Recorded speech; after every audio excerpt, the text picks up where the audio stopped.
Okie doke. So, Good afternoon, Willie. How are you today? good. Welcome to the Boost Pain podcast. Boost pain. Boost Pain. So, what are we doing today? Oh man, this morning I went and got my booster in my arm. So I got my third shot, and I'll be honest, I'm dripping and I'm fucking. It's already hitting me with the sleepy times. Now, to So, those of you watching the video version of this podcast, you'll may notice that I got the case of the smooth face. And those of you home and listening on the audio version might notice that my voice isn't being translated through beard hairs any longer. Uh, the long and short of that is that having a nice big beard means that I can't get a seal on any kind of mask, which means that if I have to go to a public place where I have to go inside and deal with people instead of just, outside walking the dog in the fucking blowing wind, it's got to go so I can mask up I'll tell properly. you one thing. Those N95s do not like dreads. They go over the top, and dreadlocks No, are not not compatible. I have to extend and modify the straps quite a bit. that's a Uh, bunch of bullshit. yeah. I figured it out.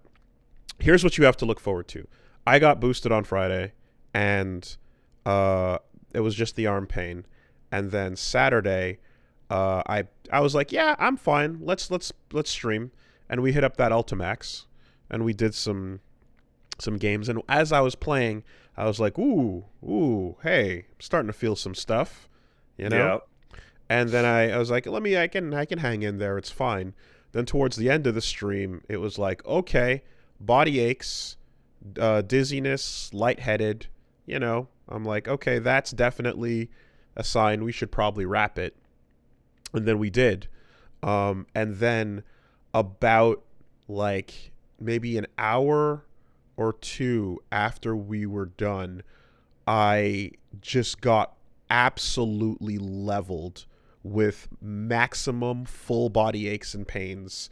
I'm Uh, super excited that you telling me this. I'm really yeah. yeah, and just like in like I had no reaction to the first two. I was completely fine, just the arm soreness, and then this third one, fucking destroyed. And Punch Mom was fine, you know, but just me, I had a particular reaction to it and then I actually tracked and my fever went up. Like I went up to 58. Not Nice. 58, not 58, 48 rather. Um, Wait, your fever went up to 48 degrees? so from the regular being 47. No, wait, am I getting that wrong or am I thinking of 37, 38? Anyway, it was 30, 37, 38. sorry, 1 degree up You from, would be a fucking like wrong numbers. matchstick Wrong numbers, wrong numbers. at 48. So, uh, 37 being normal, 39 being huge, big fever problems. 38, I went up to 38, and then I felt it break around like 3 or 4 in the morning or so. But, Nice. like, up until that point, it was a brutal reaction. Nice. Yay. Now, you may or may not be in for that because depends on what you got, right? It seems like we got different things because when I went for Friday, it was pretty much like Moderna, you know? Yeah, I went and got a triple Pfizer. Yeah. So you're PPP and I got PPM. Yeah. Okay. Well, that makes sense. There's a lot of PP in this house. Well, if anything, if it was this morning, then you might be fine for the rest of the day with this level. But I just want to go to expect sleep. Yeah, expect worse tomorrow. In the meantime, we'll keep this episode normal, and by Yeah, normal, normal. I mean what like a regular podcast should be, as opposed Oh, to yeah? stupid fucking beast length. Yeah, even though it's got beast in the name. Yeah. Dude, my face is cold. This is weird. But it's, you know what this podcast is? It's like God Hand. If you just fuck with the difficulty naming, then normal and hard don't actually have to be normal and hard. Yeah, that makes sense. You know, the length That of the makes podcast, sense. normal for us, but it's not really. So, you know, you expect more. All right. Well, besides the going to get your shit, how'd the rest of it go? Is this the part where I look at the video producer tab on my Twitch to figure out what the fuck I did with my life? This is where you figure out what you did with your life. Okay, cool. I got a couple things, but nothing's gonna go too long either way. Honestly, the only real thing that was new is that me and Paige played Monster Hunter, Rise specifically, and Paige had never played Monster Hunter before, and she really liked it. And it's really nice that like we were playing Monster Hunter with my lady friend, and she was like, "Oh yay!" And then she hit the monster in the face with a hammer, and I was like, "Hooray! This is great." That being said, man, the first like 45 minutes of playing any Monster Hunter game with anybody new is just so touch and go. It's just so fucking like, what does this do? Well, like this. Yeah, And they go, well, yeah. like that. And you go, well, kinda. Because of the affinity. I mean, would it be the worst thing in the world for there to be a, like, in-depth onboarding but fairly streamlined option on the main menu to be like, go here to, like, get the hang of, to understand what this game is about? Yeah, there is. It's called the single player. Okay, well, I mean, I guess a better version of that then. So she went hammer? Wait, hold on a second. Wooly, the last time we talked about this, you were frustrated with how much onboarding there was. Right. And that's, I guess I'm asking about, like, yes, when it's a streamlined version of that, because the too much onboarding was tough. Well, if you want more, you can go single player, and if you want less, you can do the multiplayer. Like, if you go straight to the multiplayer, there's almost no tutorials at all. And instead, I was just like, oh, here's how you do this, here's how you do this. Okay. Because yeah, no, what I specifically mean is like a thing that can get around the problems I was having. But anyway, yeah. So That's pretty, man. I just been playing a lot of Kingmaker and FF14, but like, I hung out with my friends and we're back on the Sunday night, like we'll just do some trials and maybe baby savages kind of thing.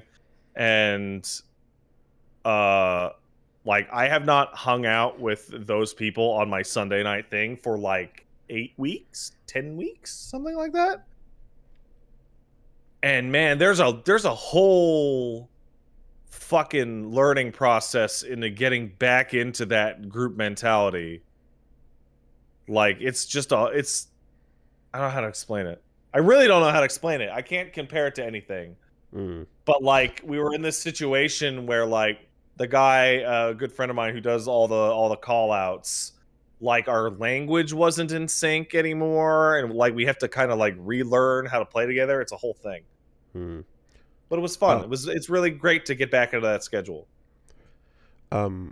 Yeah, so I'm curious, like, your weapon preferences. What did she go with? The Paige picked a hammer and she stayed with the hammer, and she wants to hit things in the face with the hammer. Hit it with the hammer. Okay. Every game that Paige has ever played, to my knowledge, she has instantly gravitated towards the biggest and heaviest stick she can get a hold of. Yeah, I mean, that's a pretty fucking sick way to go. Like, that seems correct. She always becomes like a barbarian equivalent in big club, hit the swing the big thing, and then it makes the things go die. Yeah. Paige is extremely unga bunga. Right on. Okay, well, fair enough. Yeah, that's pretty much it. I mean, I played more Bloodstained. Hey, guess what? Bloodstained's good. It's good. I played more Kingmaker. Guess what? Kingmaker's great. It's really long. It's really, really, really, really, really long. And I ran into some really obtuse, absurd shit that I'm like, come on, guys. Like, if I had not known, somebody explained to me that there are two companions that in order to get the good outcomes to their companion quests, you need to bring each of them on the other one's companion quest. I'm confused. Okay, so let's say let's take a KOTOR example, right? Right. Let's take HK and fucking what was his name? What was the Chewy guy named? Was Hanhar? Hanhar. Okay, let's say Chewy and Hanhar. Sorry, fucking HK and Hanhar, right?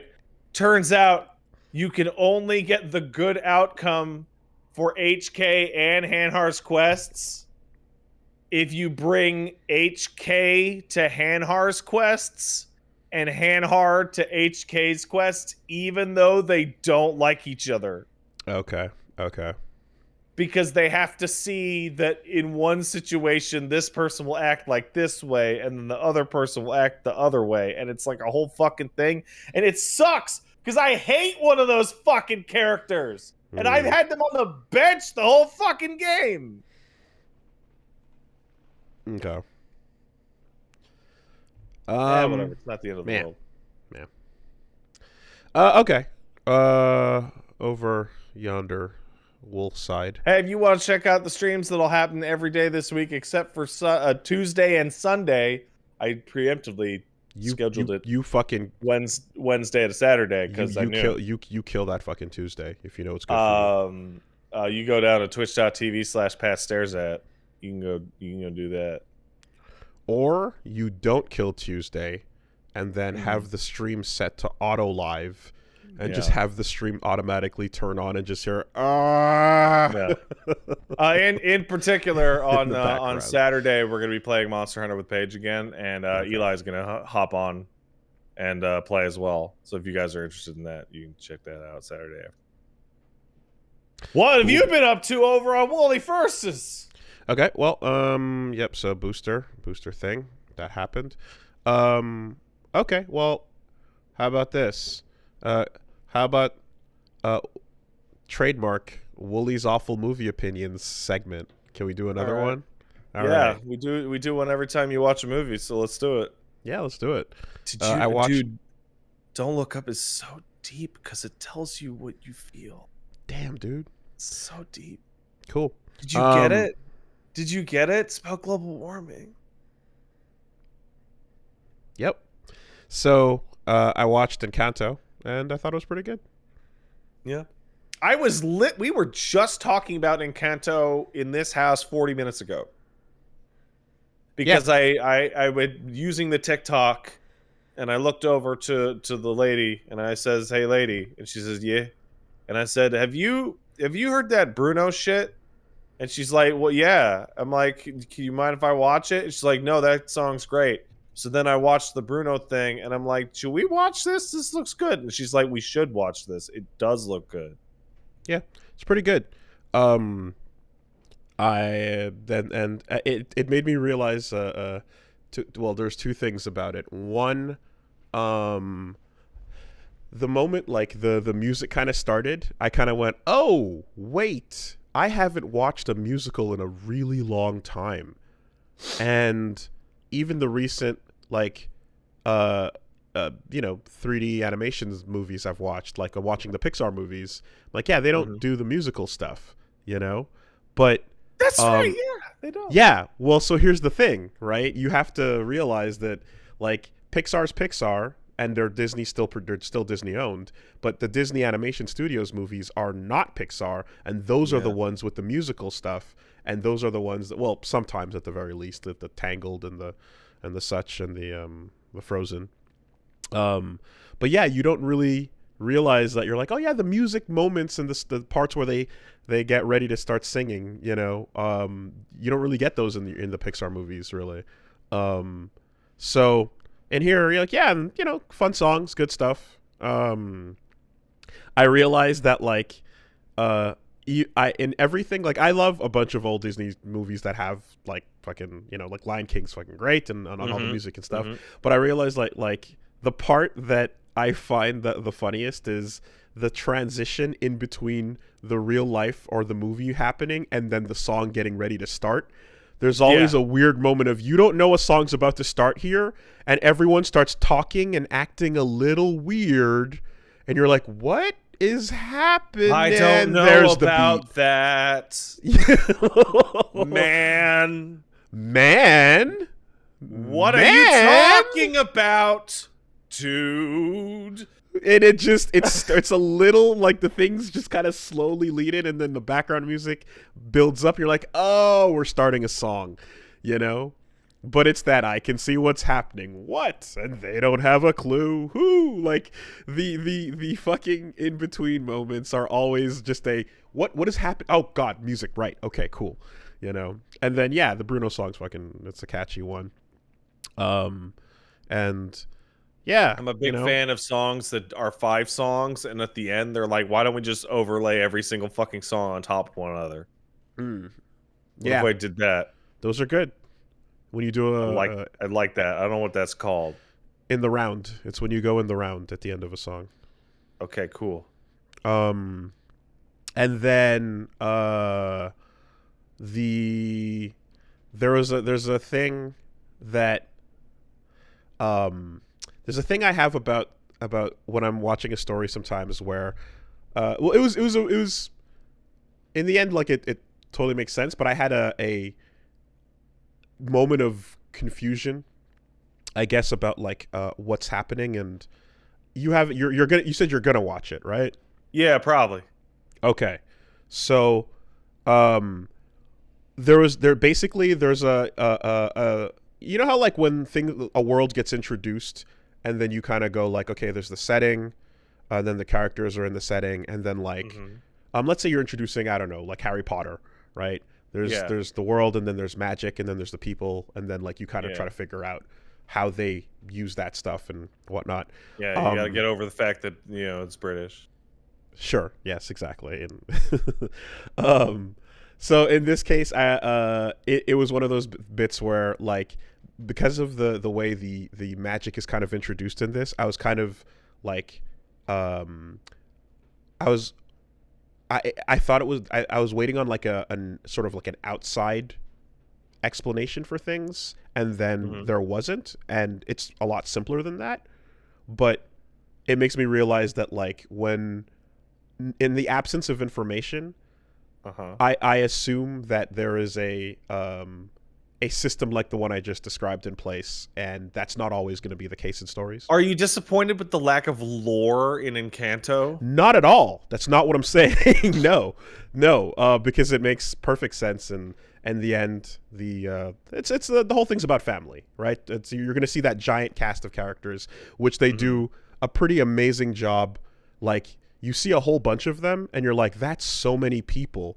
How am I gonna? And then at the end, you're like, oh, I know who everybody is. It's like you completely get used to all of it, Yeah, as somebody who's not from a big family, like seeing stories that feature huge families have always been like super hard for me to keep track of. And it reminds me of my grandma's funeral when I went out to fucking Joliet. And my dad's like, here's your aunts. And I'm like, what? And it's like, here's my 8 great aunts that I've never met. Because a couple generations ago, every single member of the family had literally 10 to 15 kids. And these are the ones that survived into their 80s. And I'm like, hello? And like they rattle off the names, and I'm like, bro, yeah, no, zero shot here. No. I have no chance. Yeah, no, that is a trained skill that like you can practice to be good at like meeting people, faces, networking, and all that jazz. And apparently, it's something that like politicians do, is like train to see a face, hear a name, and then create an instant burn-in that never goes away, so that if you see like the person years later, they still remember. Like I heard that about like something about like Obama, where someone met him once, and then like years later met him again, and he's like, he remembered their name completely, and it's like, oh god, that's just Well, some it's because the crazy shit. CIA has a chip in the president's head that feeds them the info from the deep net. Naturally.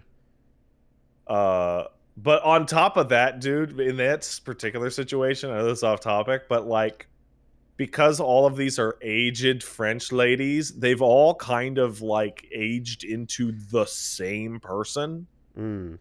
They're Mm-hmm. all Mm-hmm. they're all 4'8" to 5 foot.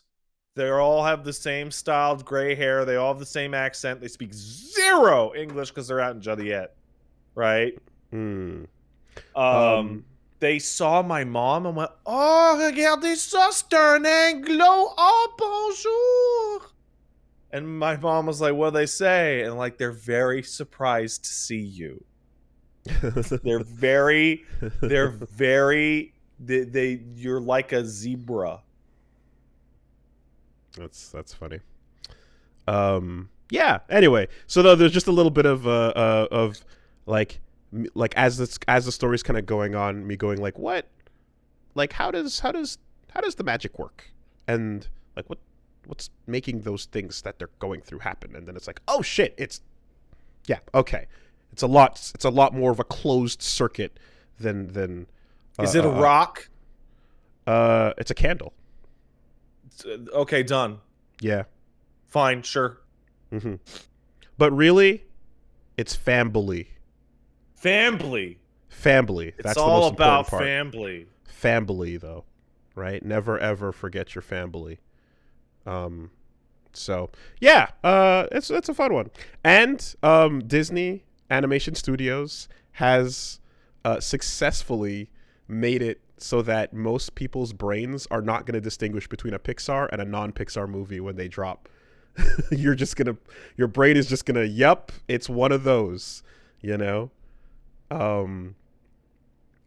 So like, if I say, I don't know, Brave, is that a Pixar movie or is not a Pixar movie, or is it a Disney movie? It's a Pixar movie. It's a Pixar movie.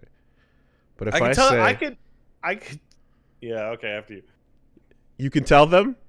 I can tell them apart with one distinction. Yeah. It's the level of color saturation present in the image. Okay. Pixar movies have a more naturalistic tone, whereas the Disney animation ones are more saturated. Okay. So the thing that came to mind, and Punchmon brought this up, is when it seems like it's like a Disney princess, you're going to assume it's a Disney animation, right? Mm-hmm. Which I think Brave counts as, but not explicitly, because like obviously they, then you go like Moana, right? And that's not a Pixar. That's a Disney animation, and Zootopia. Yeah, and all because that. she's a Disney princess. Yeah, she's got an animal companion, doesn't she? So yeah, but I feel like they've successfully made a blur in our heads about like which one's which. Not to mention the characters' art style, like the designs. Well, there's some exceptions, but like for the most part, they also have a unified look between the two that you're like, oh yeah, okay, like it all fits together. Yep, Encanto. That wasn't a shit movie opinion. Are people hating on Encanto now? No, I don't think so. I would well, if when you see it and you give your thoughts, I might elaborate a little more on the oh, okay. The part I'm talking about in terms of the magic stuff, but that's all there. And hey, it's got a cool muscle girl. She's strong, and okay. I saw her song also. That bit is cool. Yeah, her song is the second famous song, I think. I will say though, I gotta say, and this is as somebody who like watched a lot of the Disney musicals as a child, there's a real difference in the, how do I put this? Like you look at like Little Mermaid or like Notre Dame or whatever, and it's like the musical parts of it are performed and choreographed like opera or musical theater. Mm-hmm. Whereas like the new stuff is I think I know what music you're gonna video. say. Yes. And Yes. it has Yes. super highly choreographed Absolutely. popping dance. No, now listen up real careful, because there is a segment of her song where you can see the TikTok dance start Yes, and yes. end. And Yeah, it is 100%. absolutely clear where they want you to begin the TikTok and to stop the TikTok. It's Yes, that's super correct. obvious. Yeah. They have absolutely leaned into that and thrown out whatever you're thinking of with the there's no moment in the chandelier dance scene, you know, in Beauty and the Beast, where you're like the TikTok starts and ends here. It's just a Where fucking Belle just starts doing the kicks with the hand thing. you know, like it is very it is very, very obvious.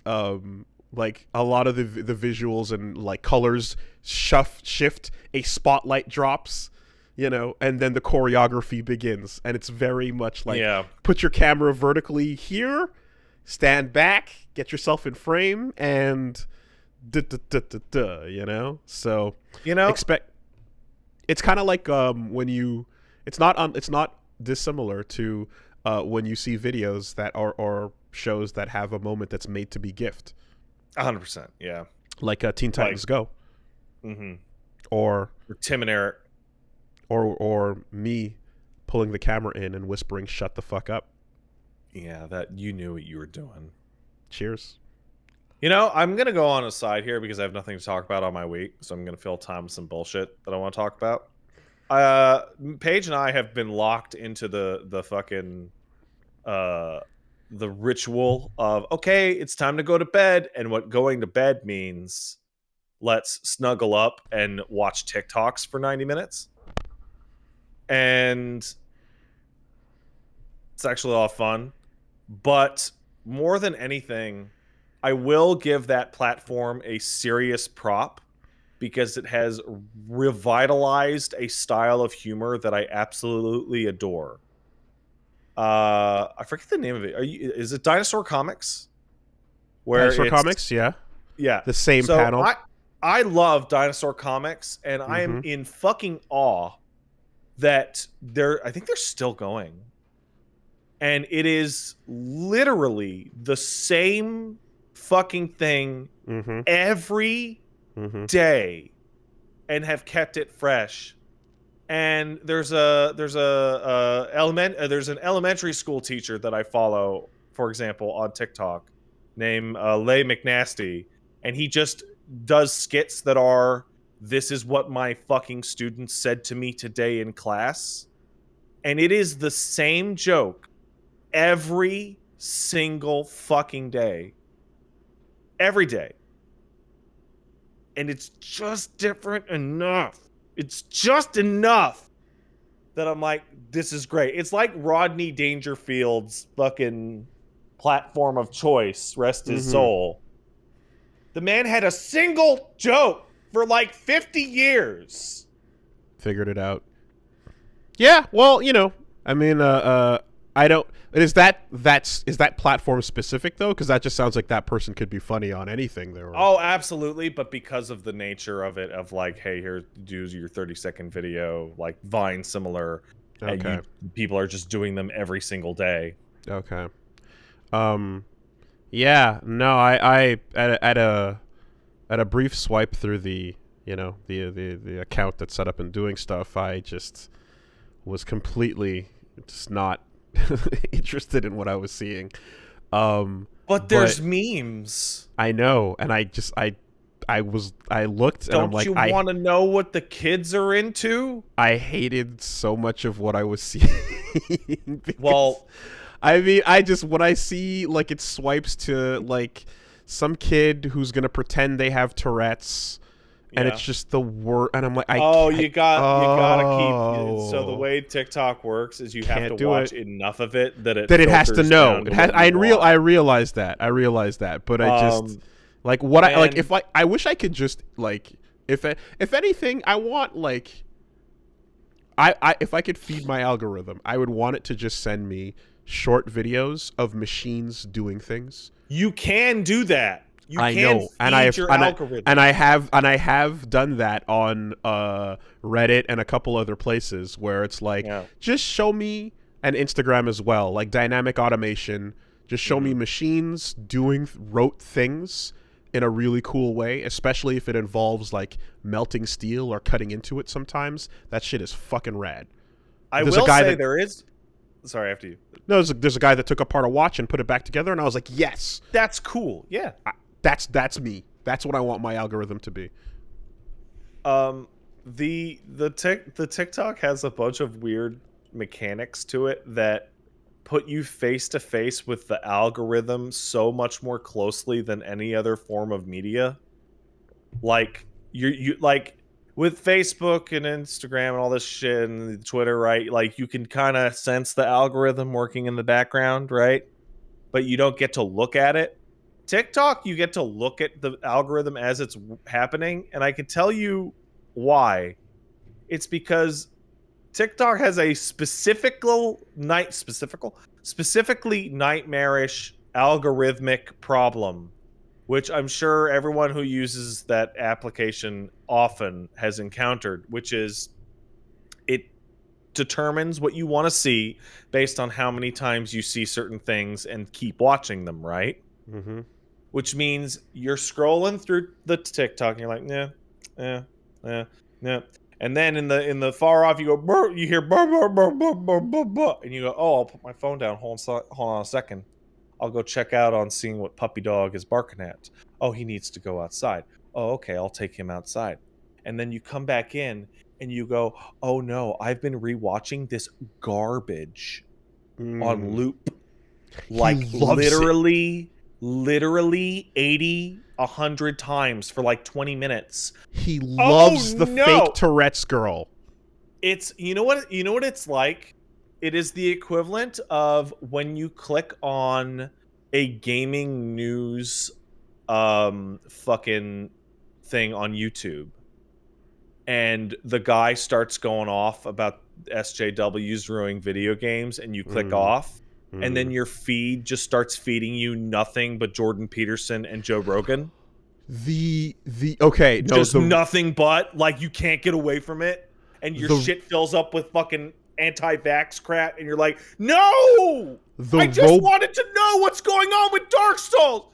The robo videos, the ones where it was put together by a fucking automatic process where it's just a text to script like voice reader that says, in the news today, a motorcycle was found here and blah, and it's like, and those videos have an entire subsystem that like, you click on a thing that you think might be a story about a thing, and it's not a story about a thing, it's a fake robo video, and then if you are in that, you're getting recommended all robo videos all the time.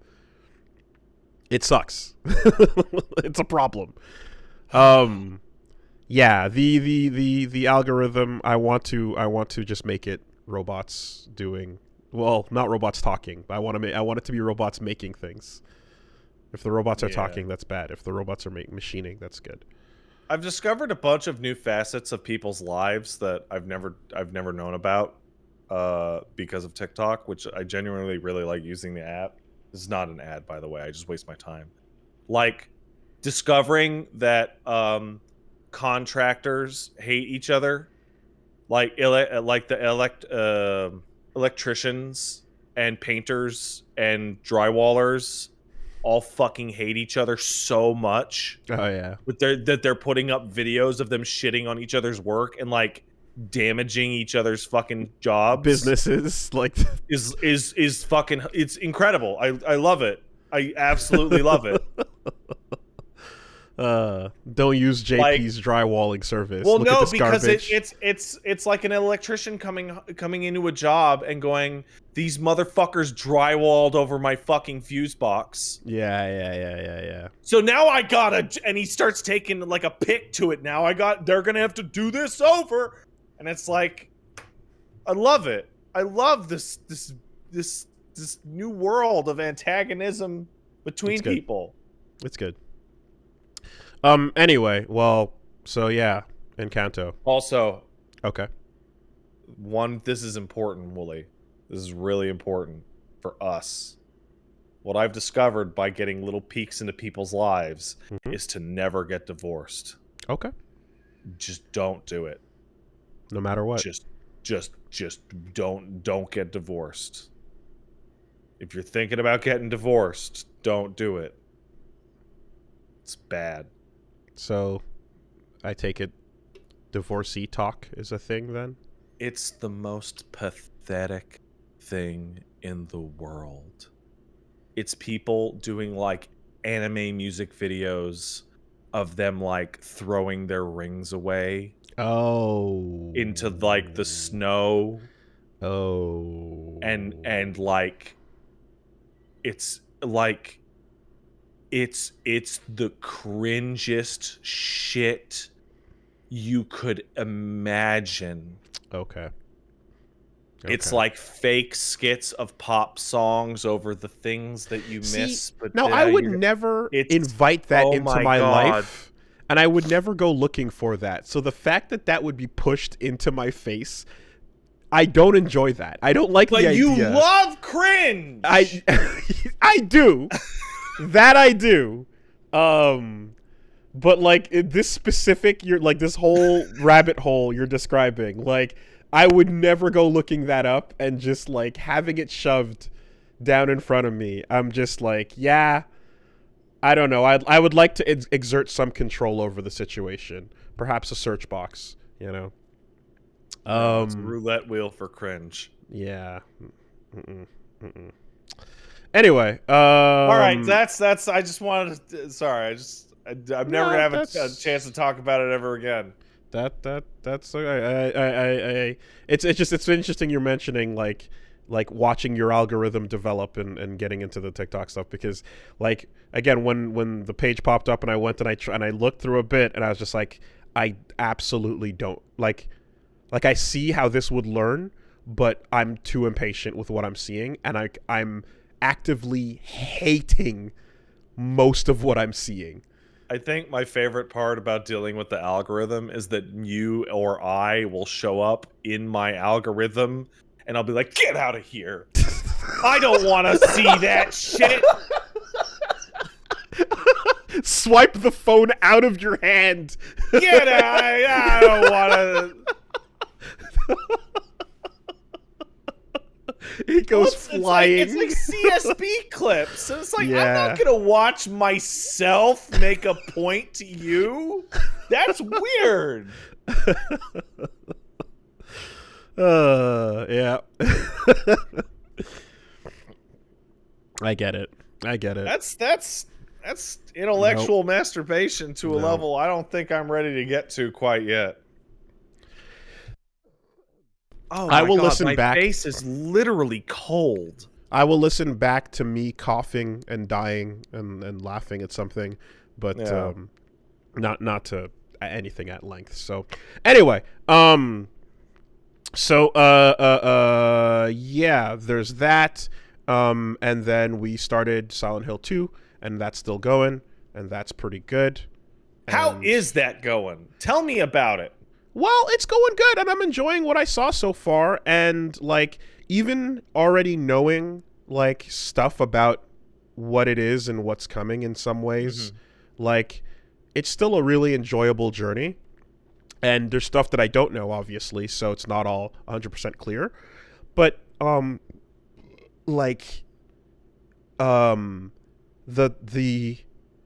turn it's taking in Harry's trip to the hospital was pretty cool. James's trip to the hospital is fucking awesome. Yeah, 100%.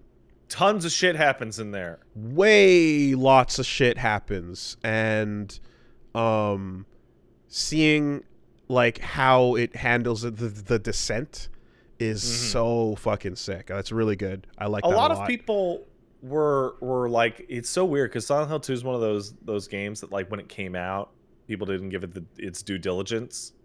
They didn't love it as much as they did in the future, because like there were complaints So you've done the apartments and the hospital, right? Mm-hmm.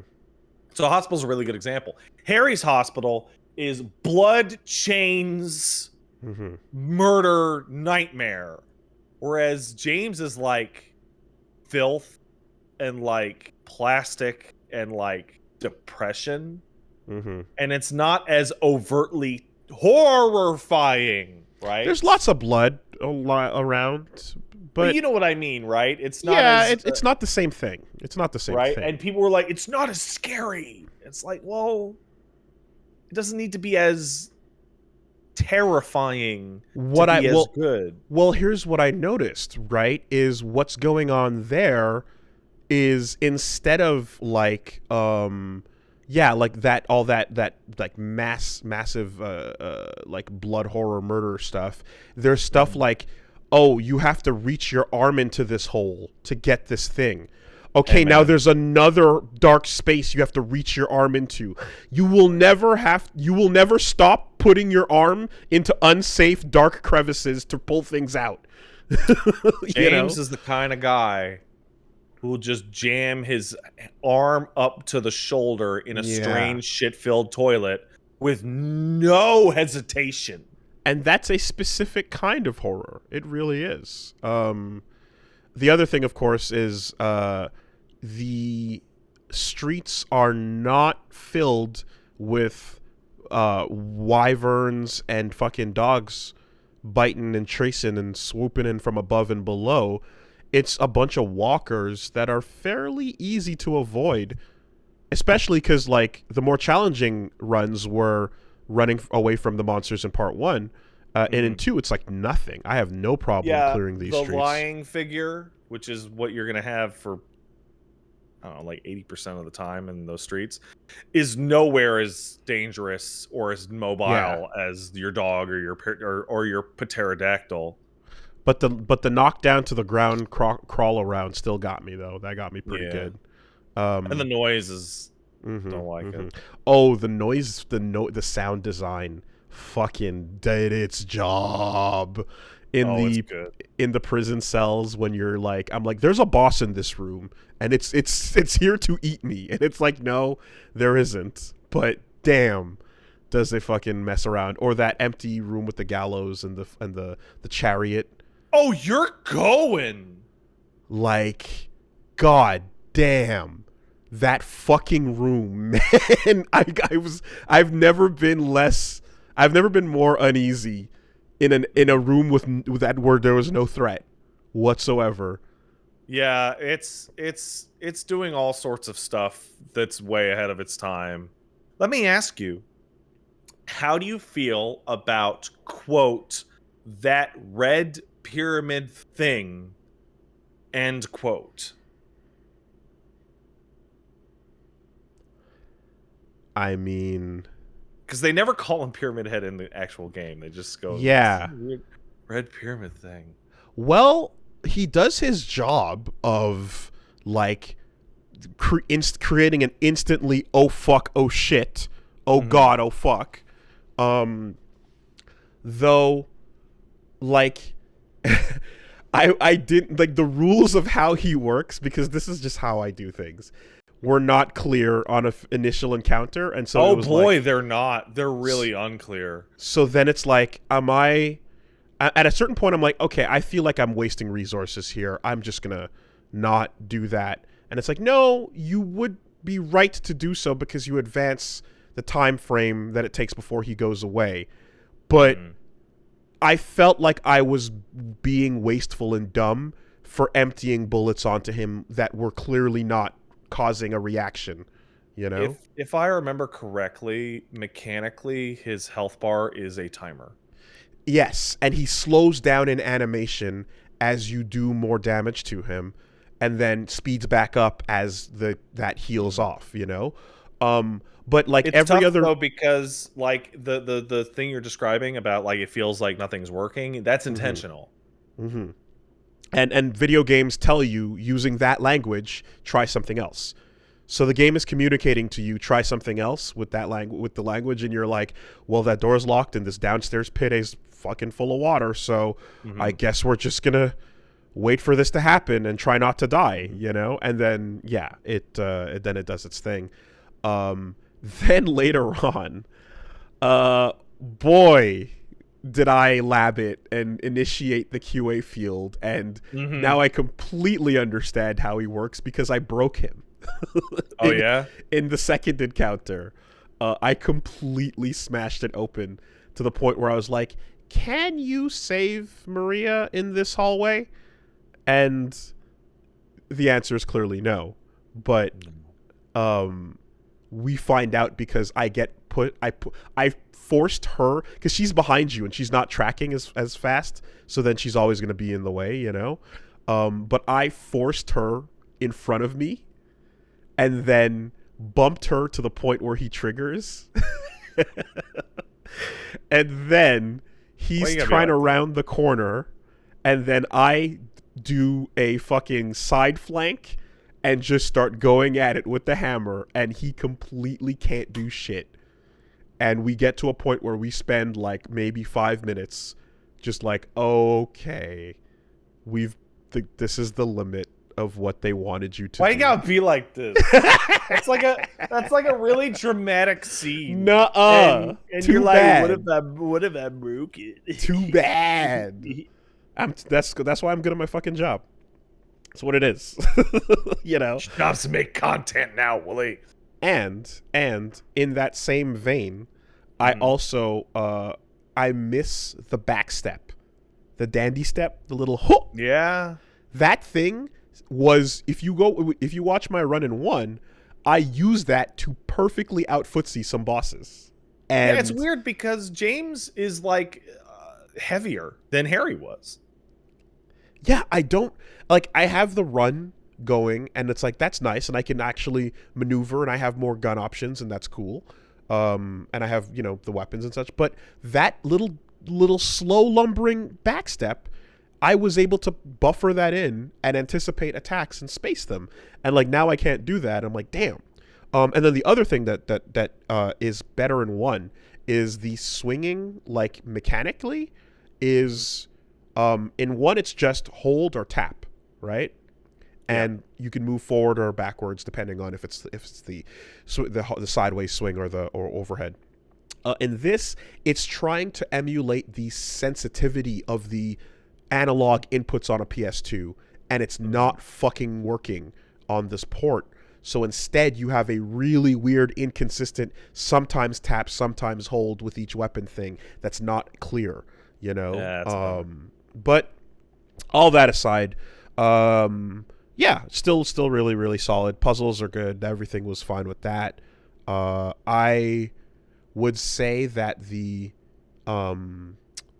there's one other moment where it's kind of like that first Pyramid Head encounter of like, am I doing the wrong thing? I don't know. And you just have to kind of wait it out a bit, is when you first start rowing that boat. Oh, yeah.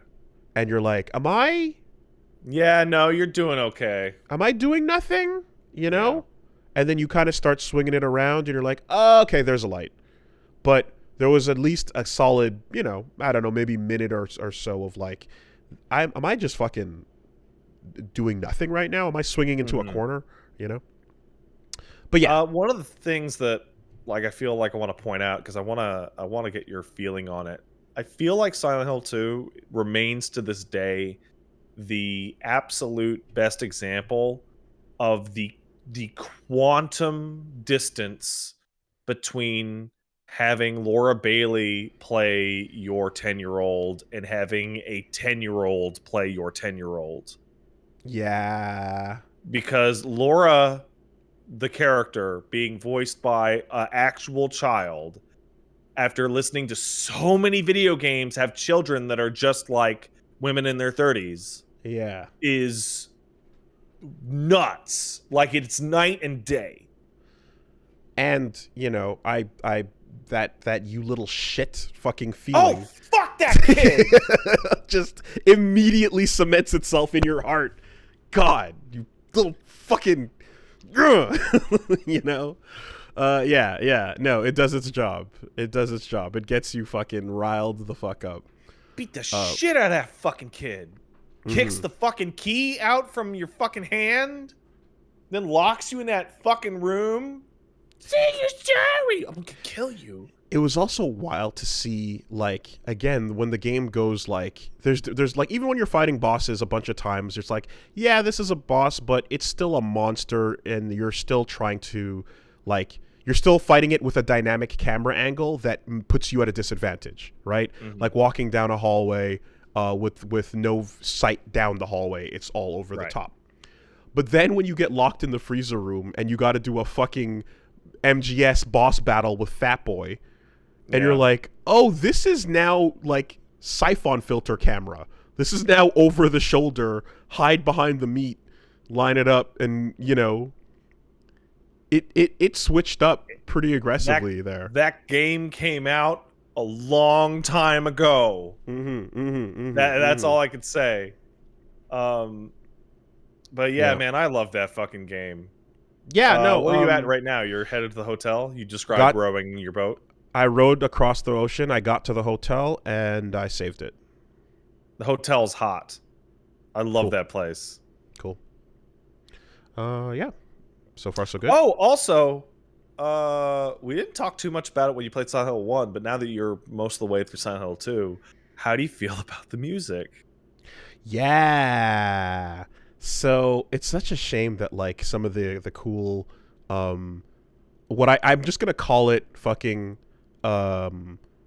gondola music or Venice music in that you hear it's got struck and I had to mute it, but that stuff is really fun in that it's so tonally dissonant from the industrial clangs and hammers and the sound of like, yeah, we recorded a factory and then just put that into a beat and that's what's coming to get you. And it's like, that makes sense because I'm running on like factory graded fence right now.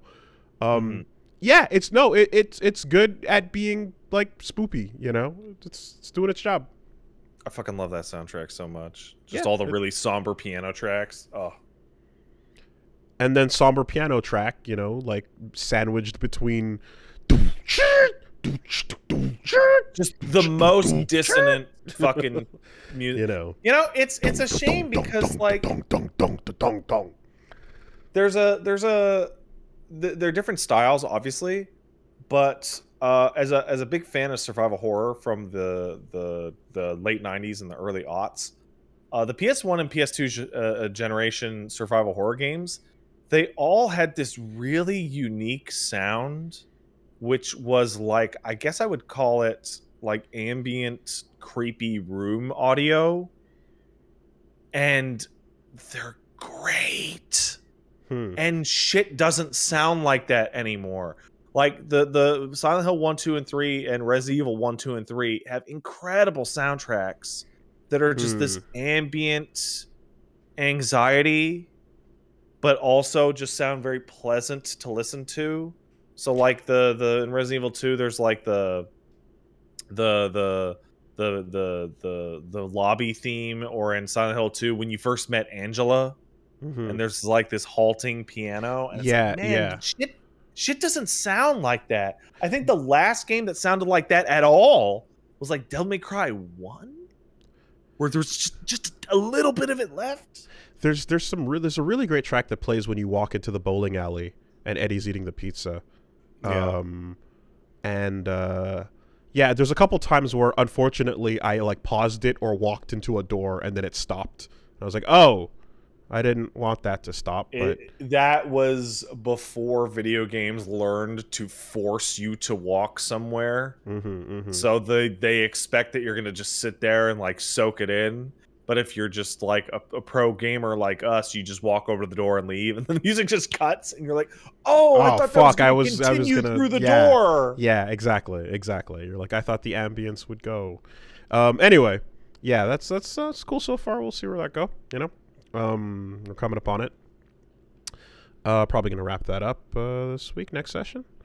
Spider-Man Miles Morales, shit's hot. It's great. How's the music situation with that? Well, there is a lot of go fuck yourself, get a copyright strike music. However, Thankfully, when you press start, even during a cutscene, you can go to options. It pauses and lets you drop the music down anywhere at any time. Oh, that's nice. So when a cutscene starts, you go, oh, no, you don't. I see, like, Miles is walking off the subway, and he's got his headphones around his neck, and then he picks them up to put them on his head. I'm like, and you're like, fuck no. Yeah. So you see the build up to it, you know? And you just drop that shit, and you're all golden.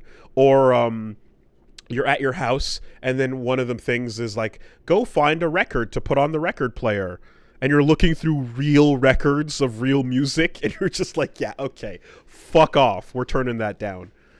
So, you know, as long as you know and you get it, you can quickly dodge it. And we've been safely able to dodge all the copyrighted music so far. Instead, singing the Japanese Spider-Man theme. So good times. That's great. And yeah, it's you know, we're you know, part way through it, and as Reggie said, it's an excuse for us to act a fool, because you know, like the whole like swagger of a black teen. Yep, it starts and it immediately exaggerated swagger. Exactly, and so you best believe we're just gonna be acting a fool, and we immediately do upon seeing the Tims that he's rocking. So, yeah, I expect the shenanigans to continue. As we just yell and shout and scream for the culture. Do it for the culture. Yeah, that game's excellent. I only have a single complaint about the whole game. And it was a complaint that was kind of in the original like Spider-Man on the PS4, but it wasn't quite as bad. Where they'll do this thing where they open up the open world and they unlock all these challenge missions for you to do. Mm-hmm. And those challenge missions are some of them, not all of them, are intended to be done later once you have more abilities, because trying to gold star them upon their unlock is like a fucking joke. Yeah, I settled for silvering most of what I was going for, and then like I was like, maybe I'll come back or something. Like there were a couple that I'm like, I don't think it's possible to gold star this right now. And then like an hour later, it's like, get a new web zip that's 5 times as fast. I'm like, okay, yeah, all right, there you go. Okay. What I find really hilarious is that from the jump, Miles has so much more going on combat-wise because of his Venom strikes. Oh yeah, it's way more fun than the gadgets.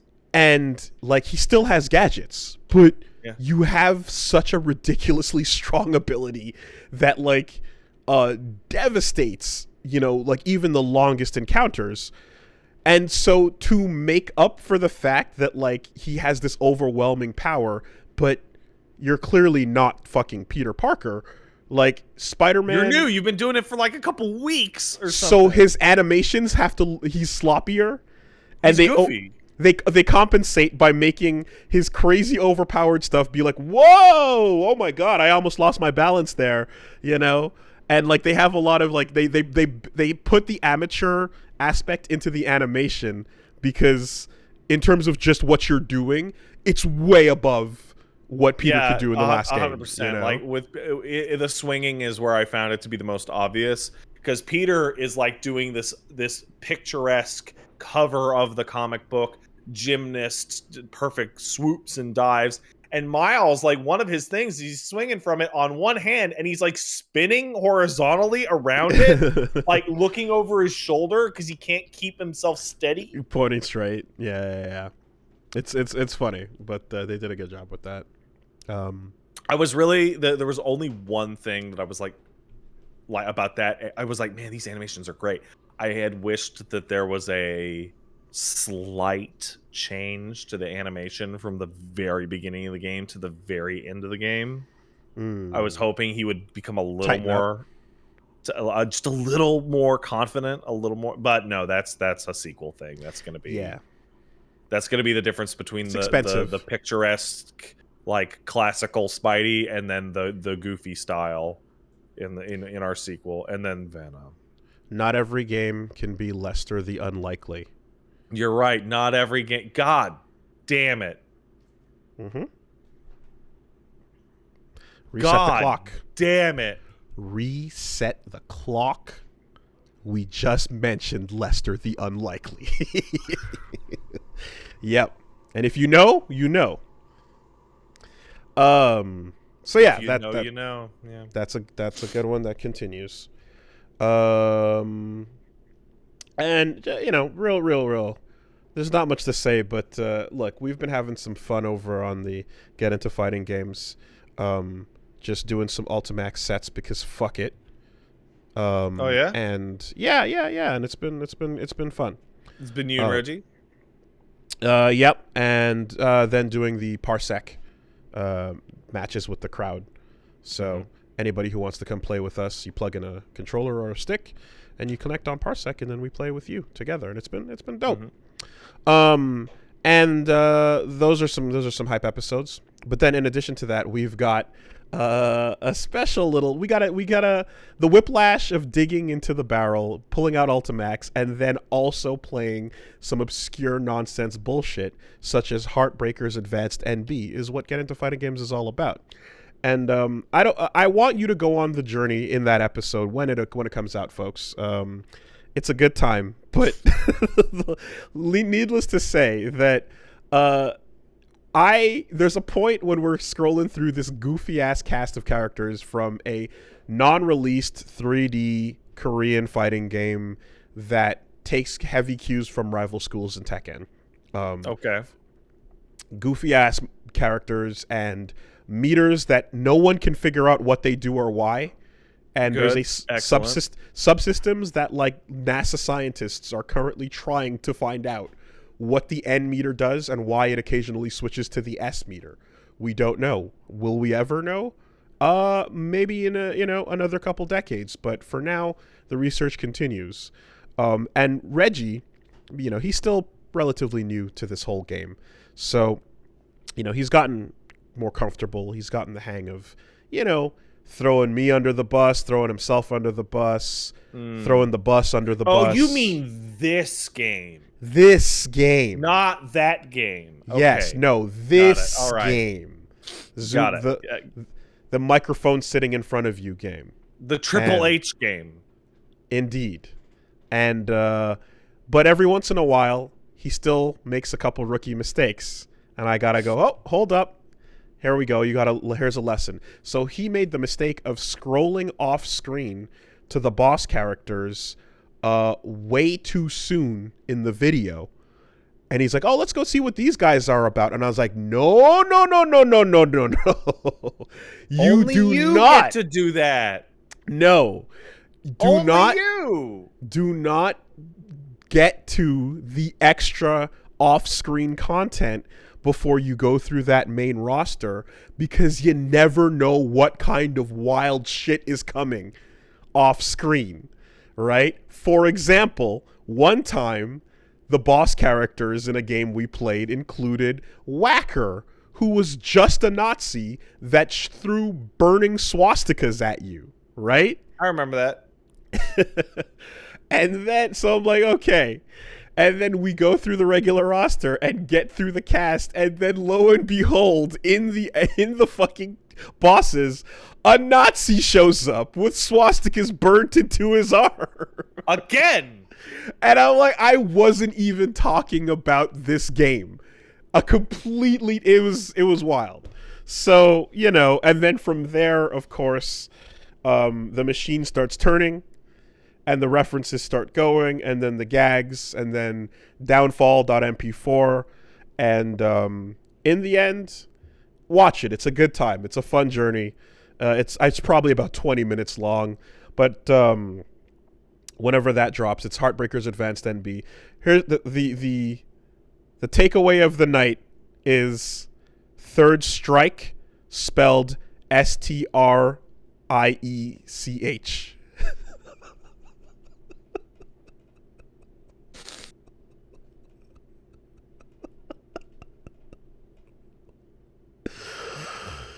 All right.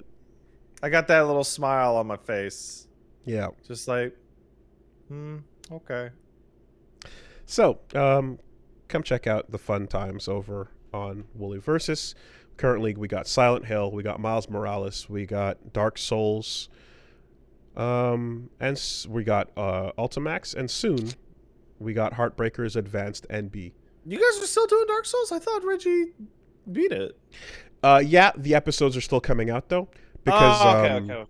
yeah, we started Silent Hill earlier because we want to get those going, because right now we're in the gap period, right? We talked about the gap, so waiting for the Elden FF6.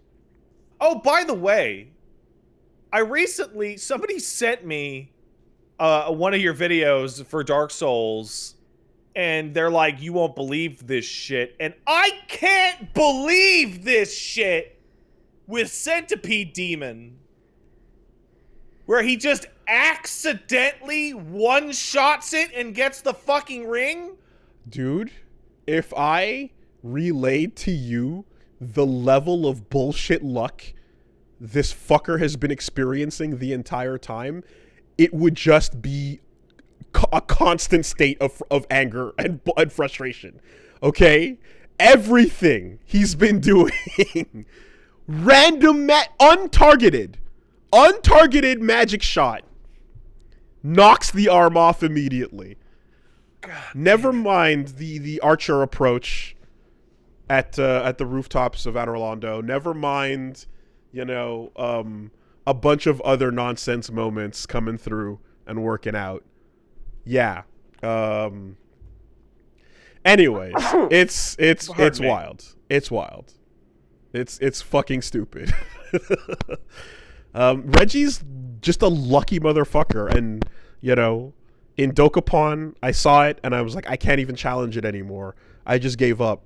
I don't understand, But he gets his comeuppance eventually. Oh, I'm glad. He does. Because otherwise it wouldn't be fair. It wouldn't be, But yeah, that's what's going on. So if you want to come enjoy some of those games, Wooly Versus on Twitch, Wooly Versus on YouTube, good times. All right, let's take a quick pee break. I gotta piss. Of course, and then we'll be back with our sponsors. Yes, and then we're gonna move quickly through this week, because that's the goal today. BRB. See you soon.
Alrighty.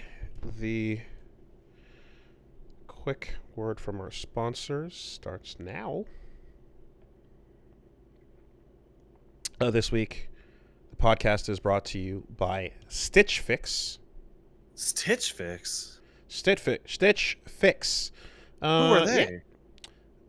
They are in the business of making sure that your style and clothing look good and I could use that. on point because, yeah, you know? I don't know if I have a level of fleekness that's appropriate for my influencer level. Well, some people used to be fleek and are no longer on fleek. Others never had fleek to begin with. It's pretty rough out there. Either way, Stitch Fix has you covered. You don't have to browse endlessly trying to figure out what's going to look good on you if you have a particular shape, size, geometric, or organic. Stitch Fix is about getting you curated picks for your taste and your size because they've got the experts that know what looks good on you. So I could go to them and be like, I need to drip my fleek, and they'll go, okay, whatever, dude, and help me out. Basically, they'll just patch you on the orb and be like, there, we'll fix the problem. We'll Stitch Fix the problem. Unlike, instead of the online shopping game of getting lost in the catalogs of horrible things that'll end up coming in, and you put them on and you go, God damn it, the second this looks like shit on my body. But you couldn't have known that because you lack those skills. Stitch Fix is, they step in, they do the hard work for you. There's no one size fits all. Basically, it's a freestyle clothing shop that's built for you. Stitch Fix Freestyle is a style destination where you can discover and buy curated items based on what works for you. And that includes workouts, workwear, lounge around the house, night on the town. It's whatever you need for any given situation as well. It's all looking good from home. We have to do that. We have to make it work. Yeah, right? man. I can't just hang out in my pajamas all day. I have to put on a hoodie sometimes. There you go. Cameras are turning on. People are seeing you. No subscription required. Free shipping is offered. Returns and exchanges as well. So if you're looking for a brand you love or you're looking to try a new one, Stitch Fix Freestyle, they have over 1,000 brands and styles personalized to your size and fit. Get started today by filling out your style quiz at stitchfix.com/superbeast. That's stitchfix.com/superbeast to try Stitch Fix Freestyle. One more time, stitchfix.com/superbeast. Thanks, Stitch Fix. Thanks, Stitch Fix. This week, we're also sponsored by Imperfect Foods. Oh, man. It's pretty straightforward, Grocery stores throwing out lots of food on a regular basis. Stuff that is totally fine. It just doesn't have the perfect shape. You know who's smarter than both of us about this? Mm-hmm. This stupid dog. You think this dog gives a shit what his apple looks like? All he knows is that if I say the word apple, he's ready for apple. That's it. You don't got to think twice. It's still good. So, that wasteful way that food supply goes unsold and uneaten on a regular basis, and it's perfectly good and healthy and usable. It sucks. So, Imperfect Foods is basically about getting you groceries from an entire line of sustainable groceries that, reduce waste and embrace the natural imperfections in food. They deliver it. You can go see if they deliver in your area, and once you sign up, you can get weekly groceries from fresh produce, pantry staples, snacks, whatever you're looking for. It can arrive regularly on the same day each week, for example, if you have a pattern that you would like to stick to, a routine that works for you. And on average, Imperfect Foods customers save 6 to 8 pounds of food with every order.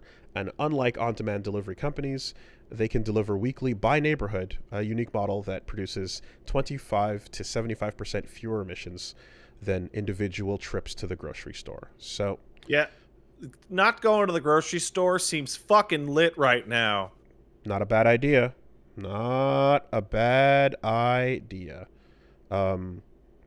Again, the idea of like, oh, that wonky looking thing, your stomach is not gonna fucking give a fuck about the bump in the apple.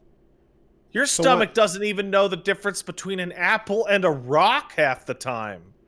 And real talk, when you see the pile of it like in the dumpster afterwards, and you're just like, that's delicious. This is we can do a better.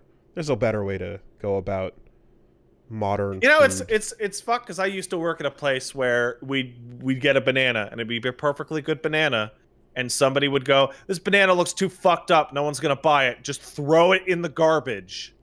What a waste! What a stupid waste! Gotta be. So yeah, right now, Imperfect Foods is offering listeners 20% off your first 4 orders when you go to imperfectfoods.com. Use the promo code SUPERBEAST. Again, 20% off your first 4 orders. That's up to an $80 value at imperfectfoods.com. Offer code when you use the promo code SUPERBEAST. Join the movement at imperfectfoods.com. Use the code SUPERBEAST. Thank you, Imperfect Foods. Thanks, Imperfect Foods. From an imperfect podcast with imperfect people. I don't know what you're talking about. This is a perfect podcast with perfect people. I just like the alliteration of saying a lot of P's. Okay. I'm like, there is a not 0% chance that you're sitting in your own fecal matter right now. It's possible. And we could never know. But, would you say that the perfect person Patrick is sitting in his poop? I would say that. The podcast? I would say that. I mean, shit, dude. Me and Paige are going to be streaming more games together, and we got Eli on the channel on Saturday, so the fucking thing's going to be pee-pee time with Pat, Paige, and Plague. P is a fun letter! Perfection. It's also a verb. All right, so this week, let's grab some stories here. There's I'm seeing there's a little thing we got going on. There's some wholesome stories, and there's some not wholesome stories. Let's start with the good shit. So how about we play a little ping pong back and forth with the wholesome and then the not wholesome? Sound good? Oh, okay, that's a great idea. Let's do it. Wholesome, new trailer for Kirby and the Forgotten Land. It looks coming good. Out on March 25th. It's got co-op support. Did you see they were fishing? I did. Looks great. It looks fantastic. I will probably be playing it. I'm the most interested in this Kirby game of any Kirby game in a long time. I'm very excited to see the transition into the 3D world now that they've tested the waters, and Star Allies has been the proving ground, not to mention a couple other little bits here and there. And what I like as well is in that trailer, you get to see like a bunch of fun Dreamland, adventuring Kirbo doing his thing. But then also they make sure to include in the trailer him walking through the abandoned Nightmare Abyss, and also walking through the dead cities and forgotten tundras. Mm-hmm. So you're gonna have some fun Dreamland, and then you're gonna have dead civilizations, and that's all Kirbo. So yeah, Forgotten Land. It looks like when it goes to the Nightmare Kirbo, it looks so much like Nier Automata. Kirby Poyomata is about to drop. Make no mistake. And they're gonna like. I'm just waiting for a Weight of the World cover with. That'd be great.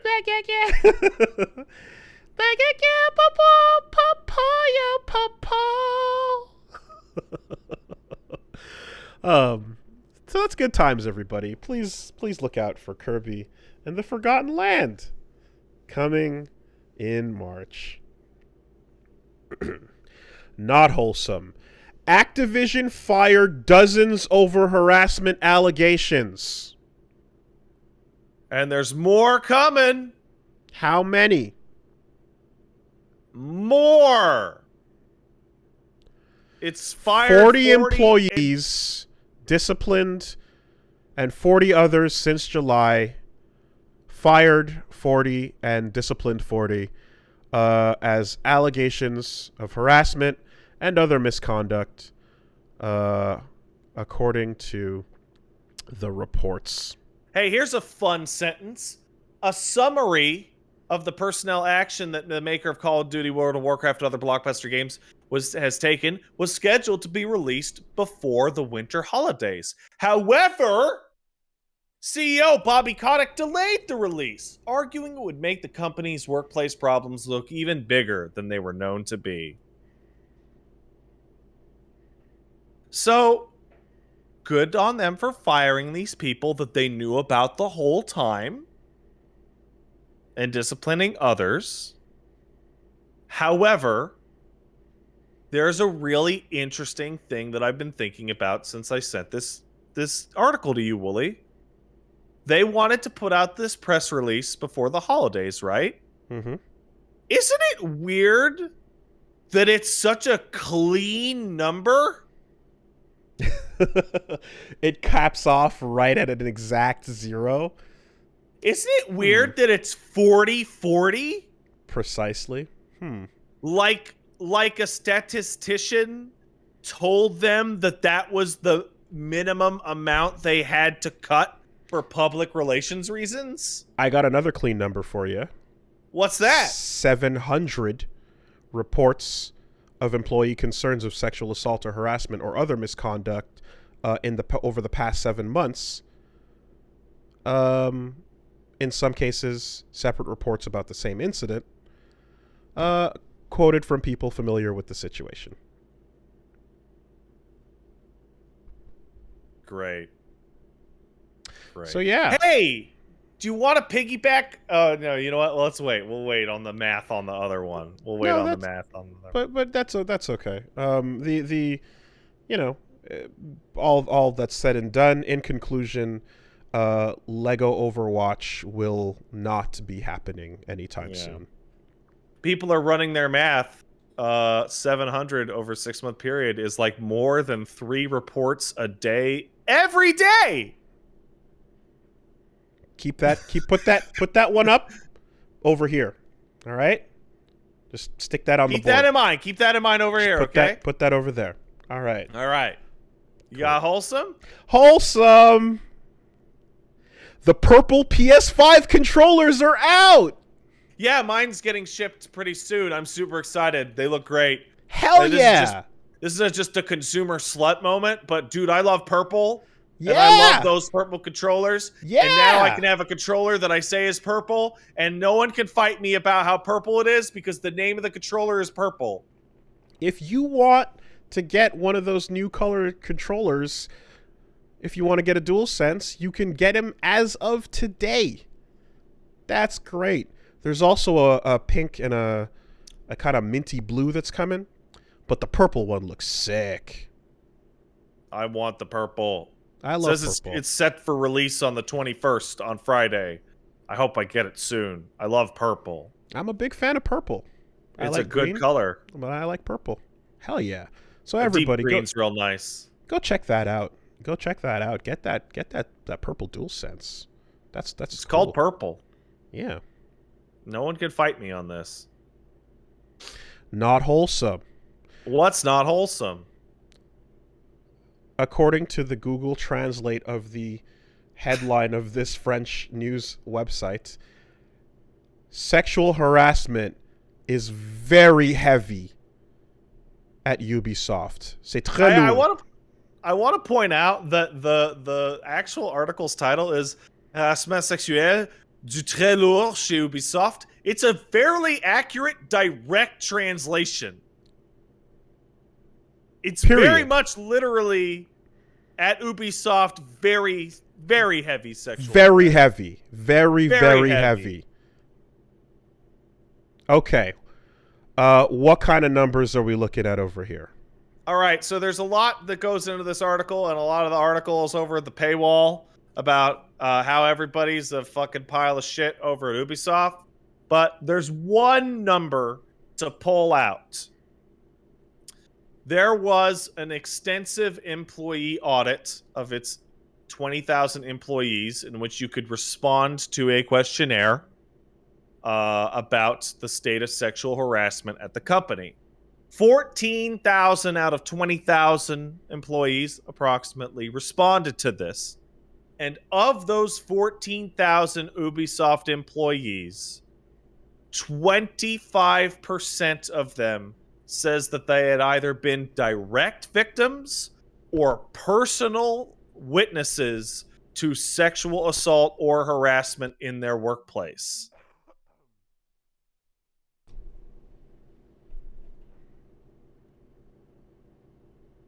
$25.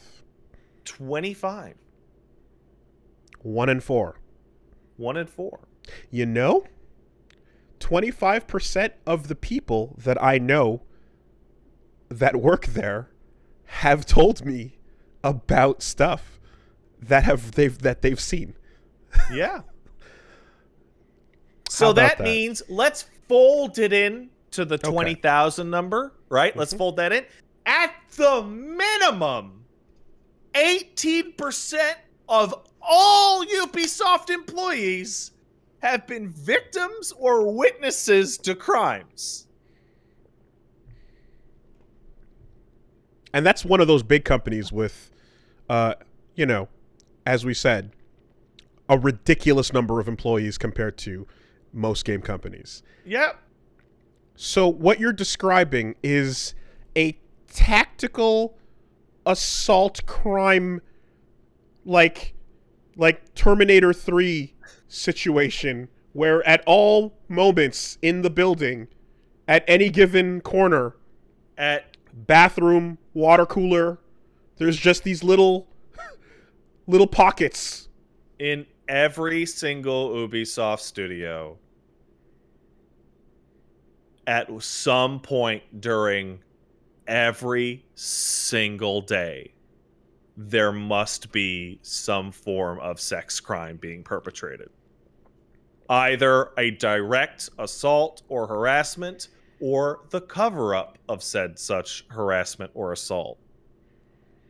Every day! Every single day. Yeah.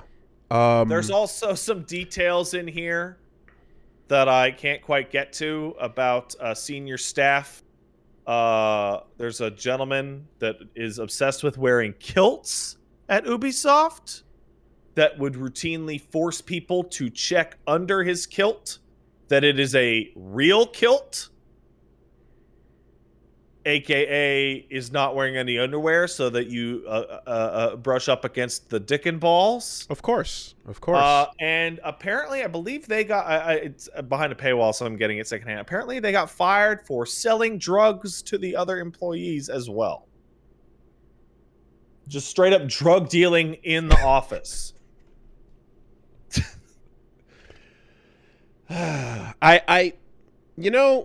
Sometimes, in many cases, 25% can be used to sound bigger than you would think. Let's say you're talking about a group of 8 people. Yeah. And you're like, 2 of those people suck. You'd be like, 25% of that group's a pile of shit. And you'd be like, damn, right? That sounds like a lot. But then it's like, oh, effectively that becomes the 2 out of 8. Yeah. But when I'm looking at this and it says that 14,000 of the 20,000, you're operating at such a fucking larger scale, and it's just like,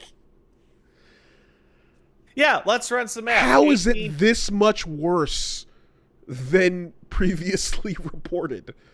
You Okay, know? 18% of people at least, probably 25%. Let's say 25%. 25% of people are victims or witnesses. Okay, we're going to assume the people that are victims and or witnesses are not perpetrators. I think that's a fair statistical analysis. Let's say 50% of people don't do or see shit. Okay? What remaining percentage of the company is actively predatory? Is it 5%? 5% of 20,000 people's 1,000 dudes.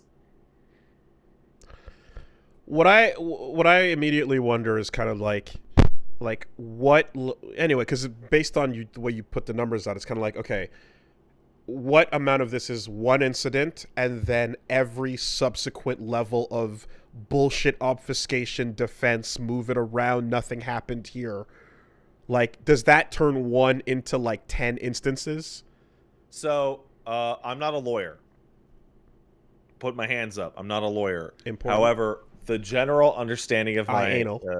of my understanding of this is that for the purposes of this internal audit, cover-ups don't count. We're talking direct Okay. assaults slash Okay. misconduct slash harassment slash creepazoid shit. Okay. However, in terms of me saying literally every single day a crime is occurring, committing a crime and then taking steps to cover up that crime tomorrow continues the crime forwards. Mm-hmm. So, do people see something every single day? Probably not. Once a week, though, yeah. And half of that week is spent by that dude covering it up or telling people to shut their mouth or uh apparently I think they fired the head of HR who was also involved in burying this shit on purpose. Just it's the kind of corruption you'd expect from the police, honestly. And to see this in a game developer is pretty impressive. And it's always at scale, certainly. Is the tail of the tape. It's also it also it appears to get worse at scale because when like But that's what I mean. 50%, yeah, when 50% of the senior staff is a bunch of scumbags that cover for each other, the people directly underneath them can do all sorts of shit and get away and with it. and as you become, like, the moment you hit 1,000, you've become a massive studio, right? Like, when you hit 1,000 people working at a company on a game, like, you are now a massive studio, and like you have a lot of like systems in place already established at that point. And if you from the early days have one set up to completely disavow any problems, any reports of any things that's happening to people, if you have a system that is all, from the get-go, designed to like just shift the blame around and eventually dust it off under the carpet, that, yeah, it just gets exacerbated at scale. It just, the more people that join, the more that stays, the more you don't get rid of the garbage that comes in, and the more it just enhances that amount. And then that person is going to have that many more people to be that much of a fucking creepo to. So fresh targets, constant, like it's it's an explosive exponential problem. It's an interesting thing because the video game industry has a relatively unique problem, and that is that people who are in the business tend to burn out conclusively. Like they'll do 10, maybe 15 years of games, and then they leave the industry to go do something else. So there's a lot of lack of really long-term built-up talent, and this is one of those problems. And part of the reason why your studio is even able to function is because there's always new talent burning to get in and make a game or be part of a game, right? And all that. And one of the things that is, it seems kind of useless now, because as much as we complain about Ubisoft, like they're a French company, they're beholden to another country's laws, there's only so much we can possibly do, right? The number one thing that you can do complaining about Ubisoft to, like, hey, that company's just full of rapers and scumbags, is dissuade people from going to work there in the first place. Is making it so that maybe there isn't that fresh batch of targets every single time. Unfortunately, people need employment, and you know, gigs are gigs. Absolutely. But there's tons of industries that use similar skills that don't have these exact problems. Exactly. What it seems like is like for a lot of these cases, we're in the middle of the part where people can collectively be like, hey, don't fucking go work there. Look at this history of trash. People are walking away from it. This place is an awful place to work. You don't want to, like we're in the middle of like these things all becoming well known. And so the incentive is not the only driving factor behind people's decisions to go work at these companies. Like there's these stories are, creating a shift in the mentality is what I like anybody who can say. work in games more often than not would also have the ability to go work in tech. Right? Yeah. And that's where a lot of people wash out of the games business and go to, because they get 9 to 5 regular jobs and their boss doesn't try to rape them.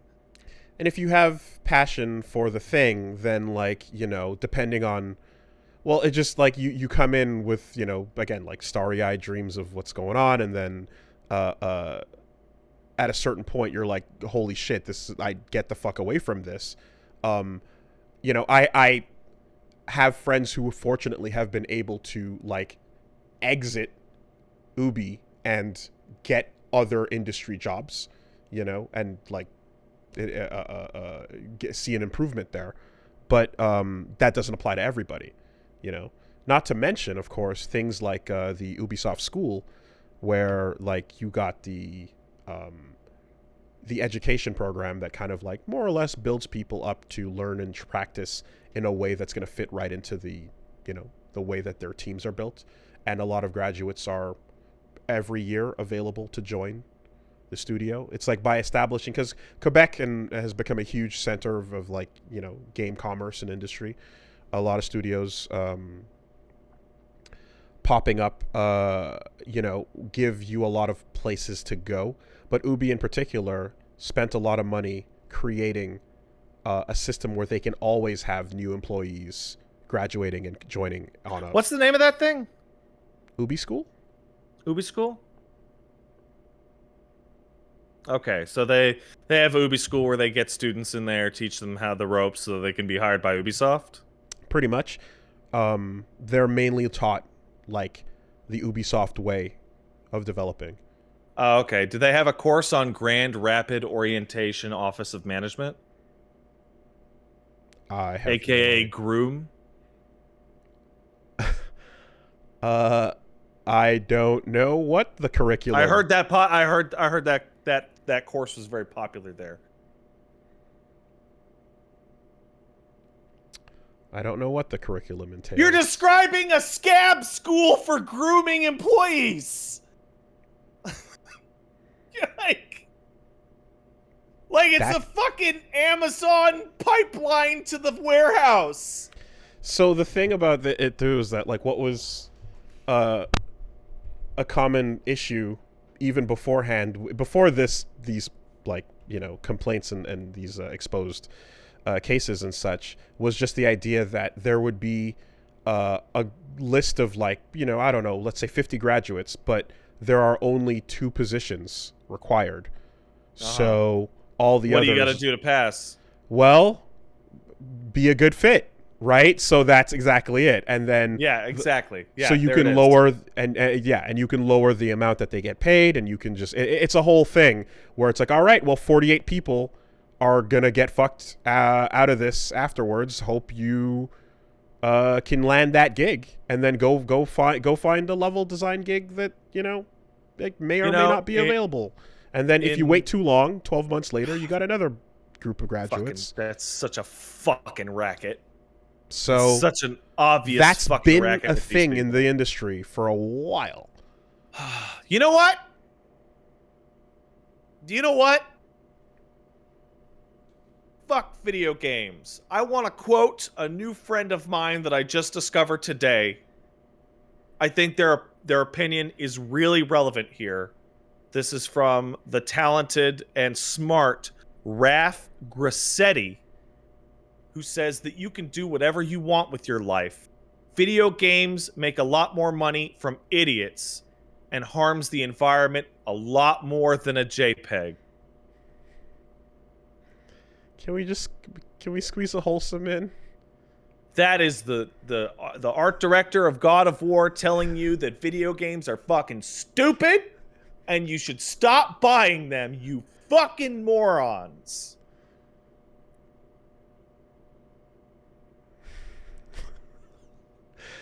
That's wholesome. That's wholesome. Stop buying video games. You morons.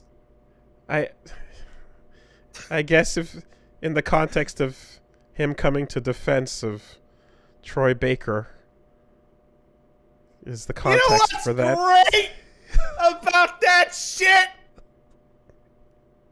Paige occasionally, or moderately often, has grand wisdom to share.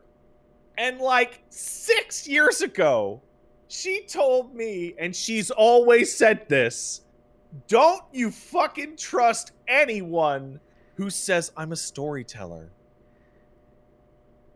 And sure enough, as soon as Troy Baker is like, why everybody mad at me for NFTs?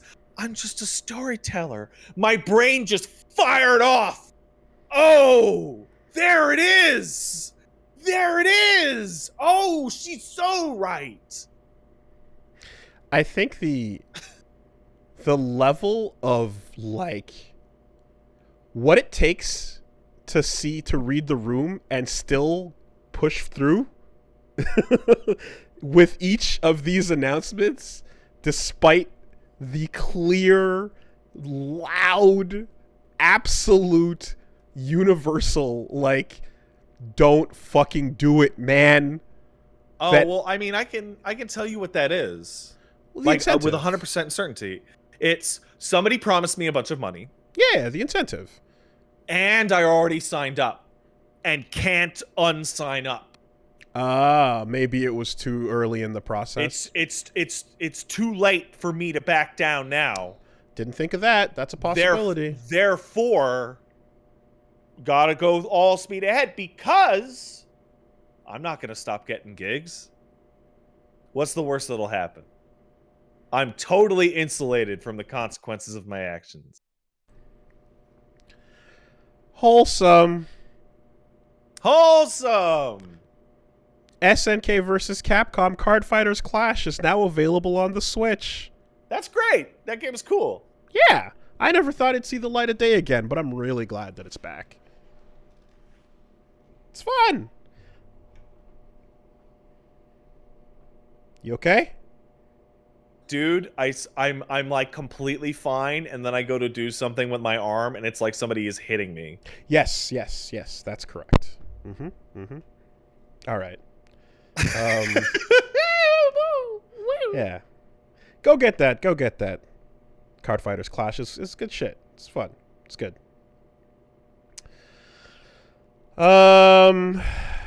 Unwholesome.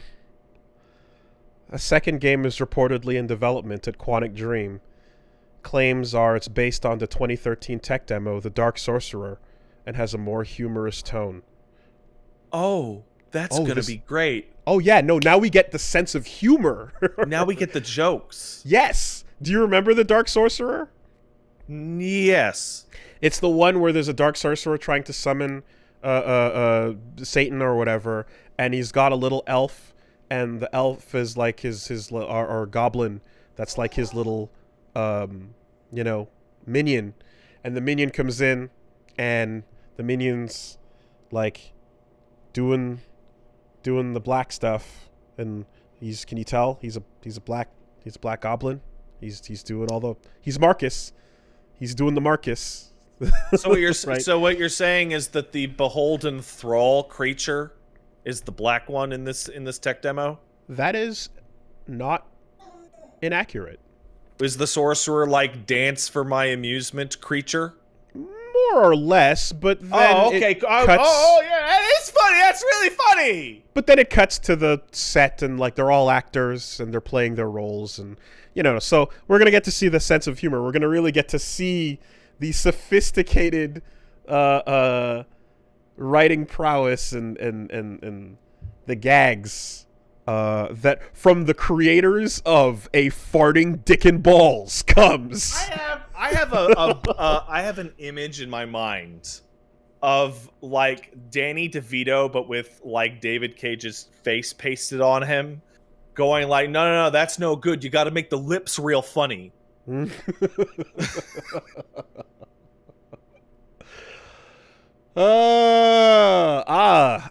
have an image of a Dark Sorcerer who's trying to cast a spell, and whose little goblins are trying to get the fuck out of their servitude, and they want to leave, but the sorcerer's not having any of that shit. Yeah. And whenever they complain, the sorcerer cries and runs away, says, "You're ruining my spells."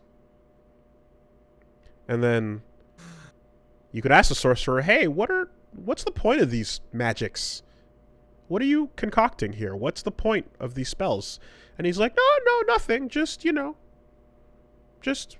asking questions. Just asking questions, man. Don't have anything to say about anything unless you think it's really cool. Then thank you. Hey. Wholesome. Do you remember the game? God damn it! It slipped my fucking brain. That's no good. This is great. I might, but you don't. Oh boy. The game. Shit. Just describe anything about the game. First person. You're in a power suit and you jump. Valley. Do you remember the game Valley? No. BlueIsle Studios made a game called Valley. It was a first-person thing where you ran around in like a super suit and you got like super jumps and you did lots of fun stuff. I took a look at it. Why not remember this shit? Holy fuck. Okay. I did a one-off a couple years back when it first came out, and it was cool. It was a pretty cool, thing about having a super suit and grappling and doing some fun stuff. Anyway, so the people who made Valley, which from a couple of years back, are making a game called Leap, which is a. I mean, that makes okay. Yeah, it's a 60-player FPS big battle thing dropping. And it looks like it could be interesting. Looks like it could be cool. I didn't see it specify battle royale specifically, so I'm curious to see what kind of like 60-player modes you're getting. 30v30, mag style. Good old fucking mag. You can't not talk about mag whenever you talk about obnoxious amounts of players versus each other. But yeah, seeing 60 players in a multiplayer environment where it's not necessarily BR. It's I'm cool. like, yeah, sounds good. It's, a bunch of people in power armor doing super jumps, big space weapons, all that shit. Yeah, might be interesting. It's called Leap. And good old Leap. I liked the last game of theirs that I played, so hopefully this one is good. I also like.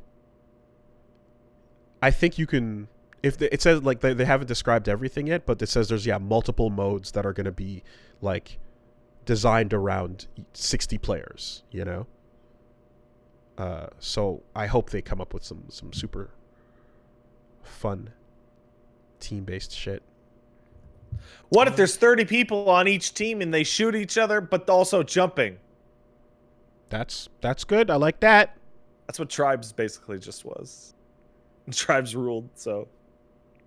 But what if there's like asymmetric, like 10v50, and the 10 are basically okay. Well, anyway, 10 supers versus 10 versus 50 regulars, and like as each of the 10 gets killed, the remaining ones absorb the powers of the ones that die. That'd be cool. So that the last one has all of these ridiculous god abilities. You're describing Battle Royale. But no, but the 50 have to work together. Yeah. So it's 10v50, but then it slowly becomes 1v50. But the one gets stronger as the others fall. I don't know. Stuff, whatever. Spitballing. It ain't all going to be gold, but that could be cool. Give me more gold. Do fun stuff. And then let's, I guess, cap off with, I don't know. I'm going to call Wholesome. I'm going to call it Unwholesome. The Raid remake coming to Netflix, produced by Michael Bay. Set in Philly's drug-infested Badlands, an elite undercover Philly's the right DEA place. Philly makes sense. task force of cartel informants to catch an elusive kingpin. Now, don't get me wrong. Clearly, the setting of a building, a boss on the top floor, and the hero starts at the bottom is very successful and simple and works. My original thing was, go watch Dredd. Dredd was good. Yeah, they already literally did this. It was called Dredd. Yeah.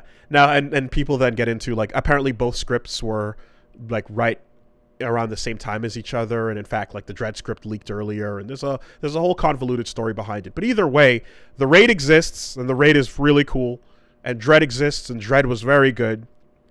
I don't trust Michael Bay. Oh, of course not. Though I will say one thing. This movie will get mad props if it's all, Western actors and English people and a bunch of white guys.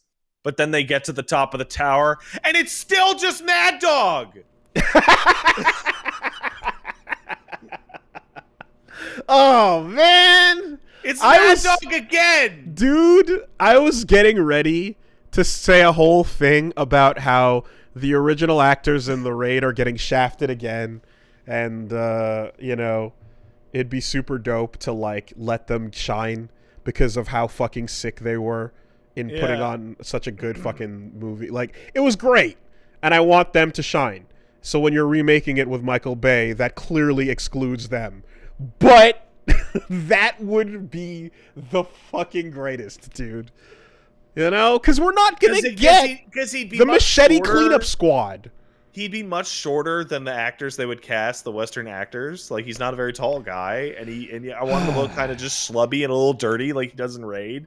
And they go, oh, who's this guy? And they just beats their fucking asses in for like 20 minutes. That's what I want. And refuses to elaborate. Doesn't speak English. Doesn't matter. Zero speech.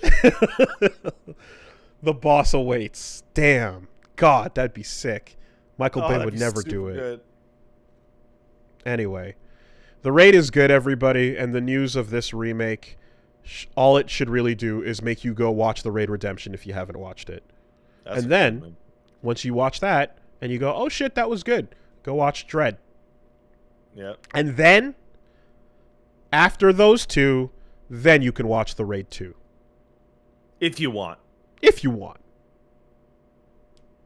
It's optional. It's DLC. Raid 2 is extra goofy because you're watching it and you're like, man, a lot of Yakuza characters are in this movie.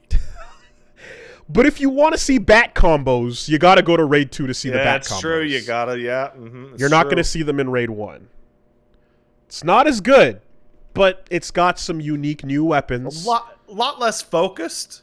It's got some unique new styles. It's DLC. All right. Let's just. I have another Unwholesome. Unwholesome. Activision employees continue their strike. Raven Software, tasked with checking bugs and glitches in Warzone, haven't gone to work for 7 weeks. Yeah. And the game is falling to pieces. Yeah. Okay. And what happens when your QA team walks because you laid a bunch of them off? Your game just falls apart.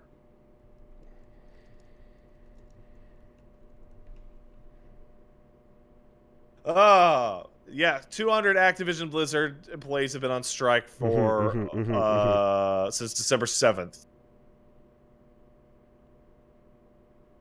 And it is causing the drive for unionization to spark up.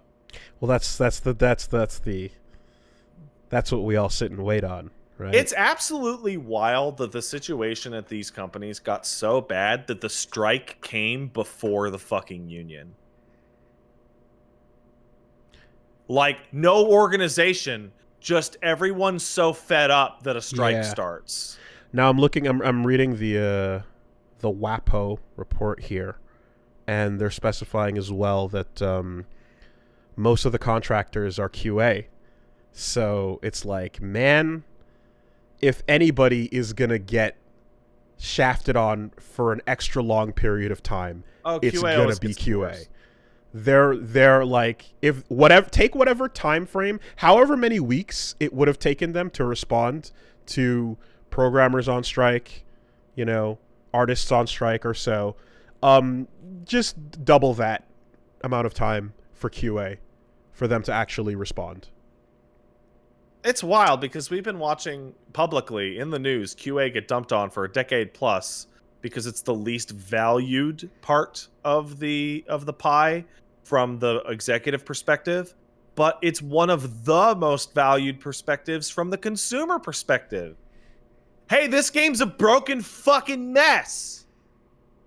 Why'd you ship it like that, you morons?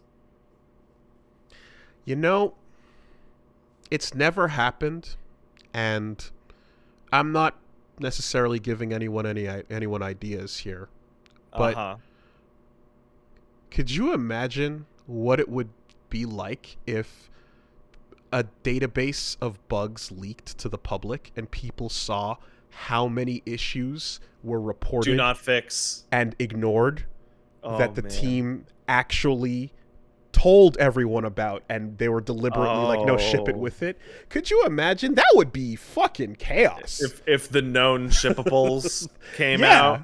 If a bug database, like if people were to lay eyes on thousands of issues. You've seen it, you used to work on it. I've gotten a taste, and even the tiny taste that I've gotten has always been, I'm talking to somebody and they're complaining and they're like, I can't fucking believe they're not going to fix this fucking shit. Maybe ever. And I go, oh, what is it? How bad could it be? And then they tell me what it is. I'm like, are you fucking serious? I mean, not to even get into the secondary disaster that would be a treasure map to all the, like, the weakest links, Like all the patches where you're like, oh, what, can I peel this off? What's under? Oh my God. Because the active regression is usually when a bug gets fixed, you go back to that area and make sure that there's no sign of it still occurring.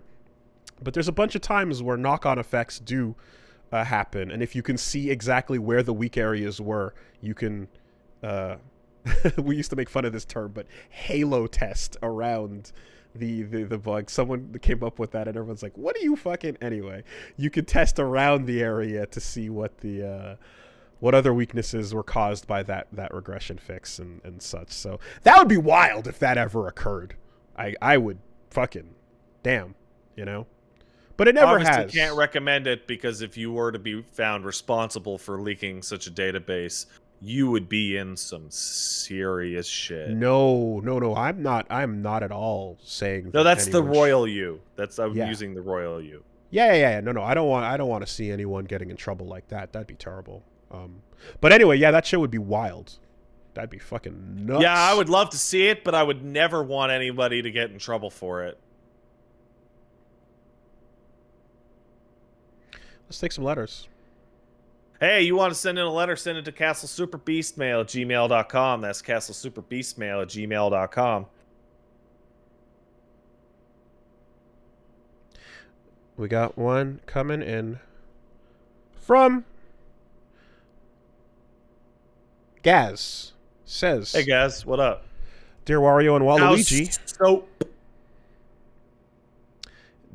Dear Wario and Waluigi, in 1980s, Transformers the movie was full of memorable characters that stuck with the franchise ever since, one noticeable bot being Wreck-Gar.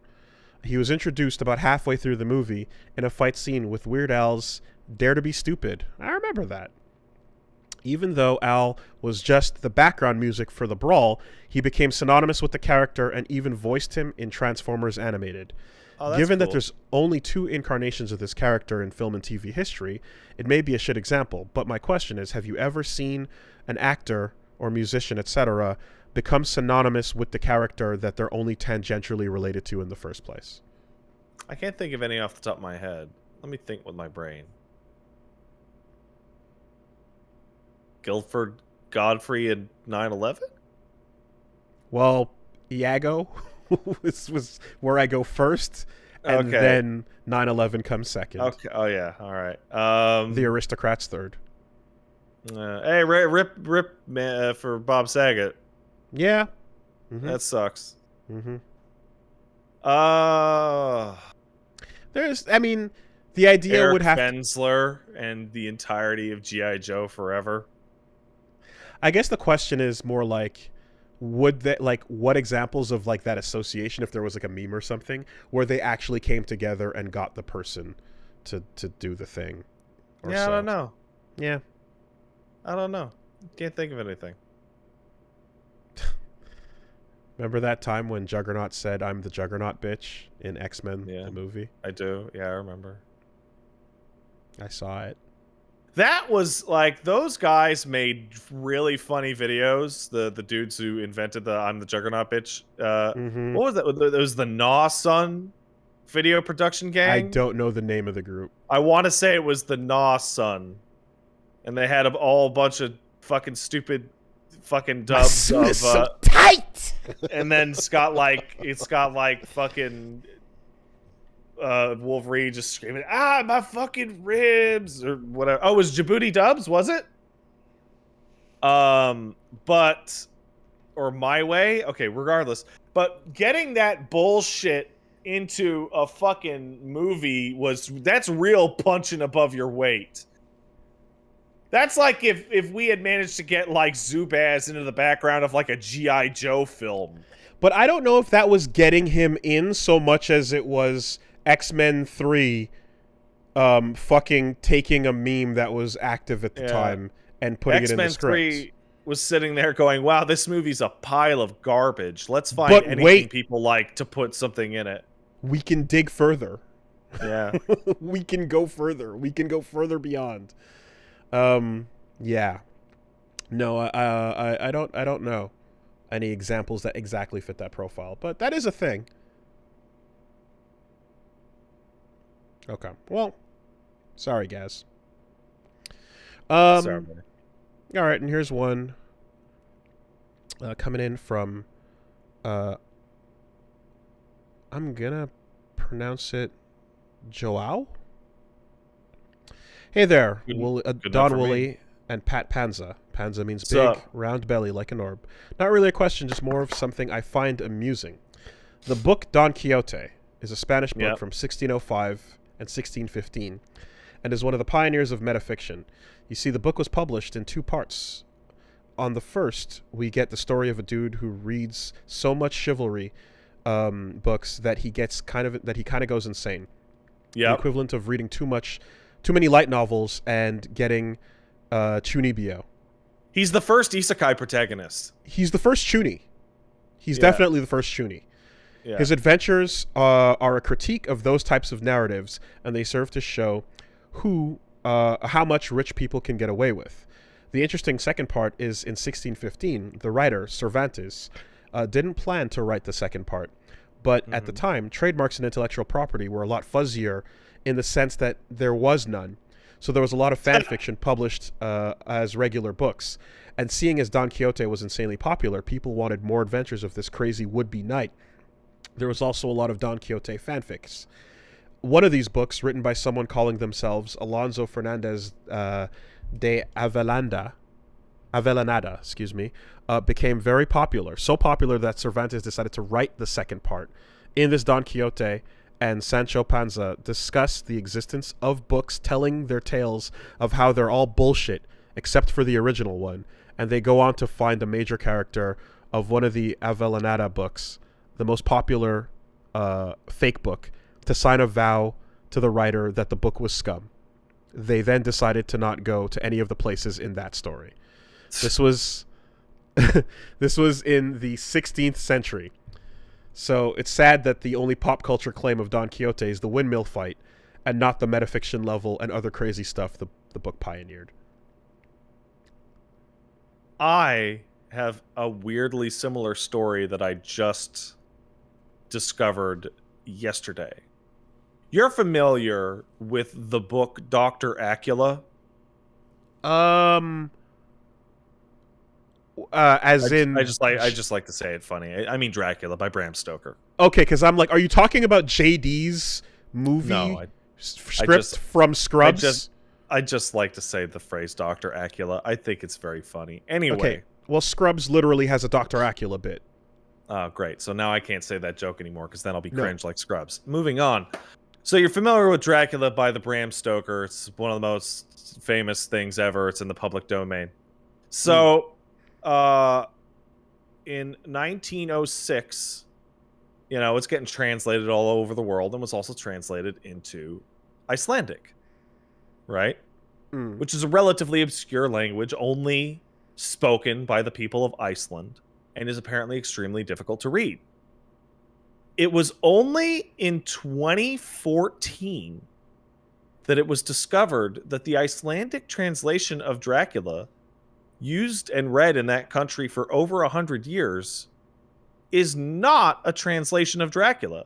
It is the Icelandic publisher's Dracula fan fiction that he wrote instead and passed it off as the original.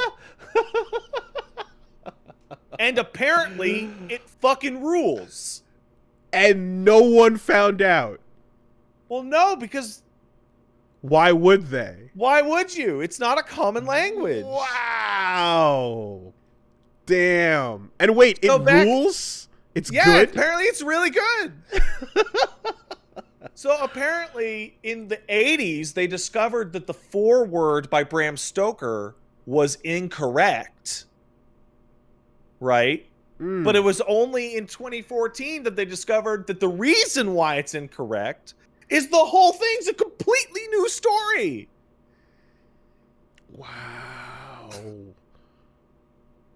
Damn, dude. And that person is assuredly dead and gone. The balls. Oh my God. They got to have a hustle that lasted their entire life and never got caught. They went to the grave going, I can't believe my nation doesn't know that they love my Dracula. I live on an island nation. We have a very small population, and it is my job to translate Sonic the Hedgehog stories into this language. Yeah. Here is mine. This is now the default origin. And Prego Shino Kai, the hedgehog, is now a canonical Sonic figure. Because I said so, just in this one country. Holy shit, dude. Well, here's the thing. Great. If it's a good take, then like retranslate it into English. Retranslate that shit back to English. Let's read it. How is it good? Let's find out. Yeah, apparently it's good. Apparently it's more action oriented. I want to know. Suspenseful. That sounds honestly like a good excuse for an Ed Wood style movie about the making of that, a nice little like self-aware ridiculous tale of like a dude who loves Dracula and gets the gig translating it, and he's like, I could do so much better. They'd never know, and then just fucking commits to it. You know, like that would be a fun little. You can buy it on Amazon right now. Hell yeah. It's called Powers of Darkness, the lost version of Dracula. Hell yeah.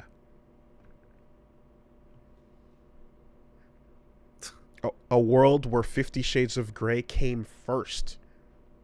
The gentleman associated with this is one of Vladimir Asmundsson. Took it to the grave. Which I have to say, I don't know if I've ever talked about this in the past, but I discovered a couple months ago. Are you familiar with the Icelandic naming convention for last names? Probably not. It is the absolute nightmare. You know how you ever notice that like Viking dudes, it's always such and such son? Mm-hmm. It's literally their father's first name and the word son. So you don't share your last name with a single member of your family other than your siblings. Okay. Which means that fucking family, like, now all that weird incest app, make sure you're not related shit makes way more sense. Because family names don't exist. This kind of rings a bell, but I don't. Anyway, I fucking dude, like, it's one of, I went there and I didn't fucking catch that. So, yeah, okay. Well, that's good. That's good. I like that. I'll admit myself. I like the bit that you take to your grave.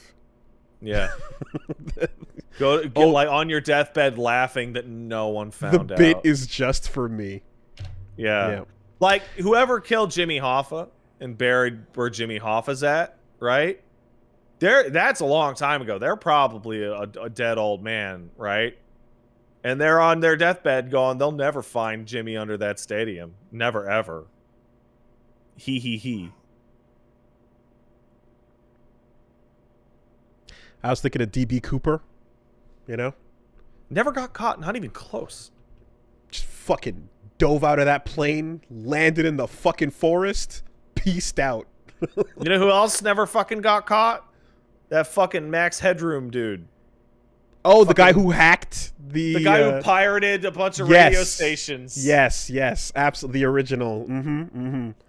Yeah, man. Fucking got away with it, no problem. Took the bit to the grave. Well, probably still alive, but at some point we're going to start hearing the answers to some of these in a couple decades. Yeah.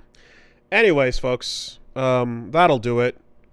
I'm going to go take a nap. Yeah, you boost down. Hey, let me tell you, I've discovered something really horrible about having shaved my face. The dog is now obsessed with licking my face. Oh. And he's I thought gross. you were going to say, now you have to see your face. So, I don't think my face is bad looking by any chance, but I am routinely, genuinely disoriented by hitting a mirror or seeing the camera. I don't recognize that person. I just don't. I don't understand who that is. I feel a sense of disassociation. It's very strong. I don't know if you've noticed, but I've been constantly touching my knot beard. Damn, I was going for the roast and you hit me with a hit of the reel. I don't. All right. It's weird. Who is this man?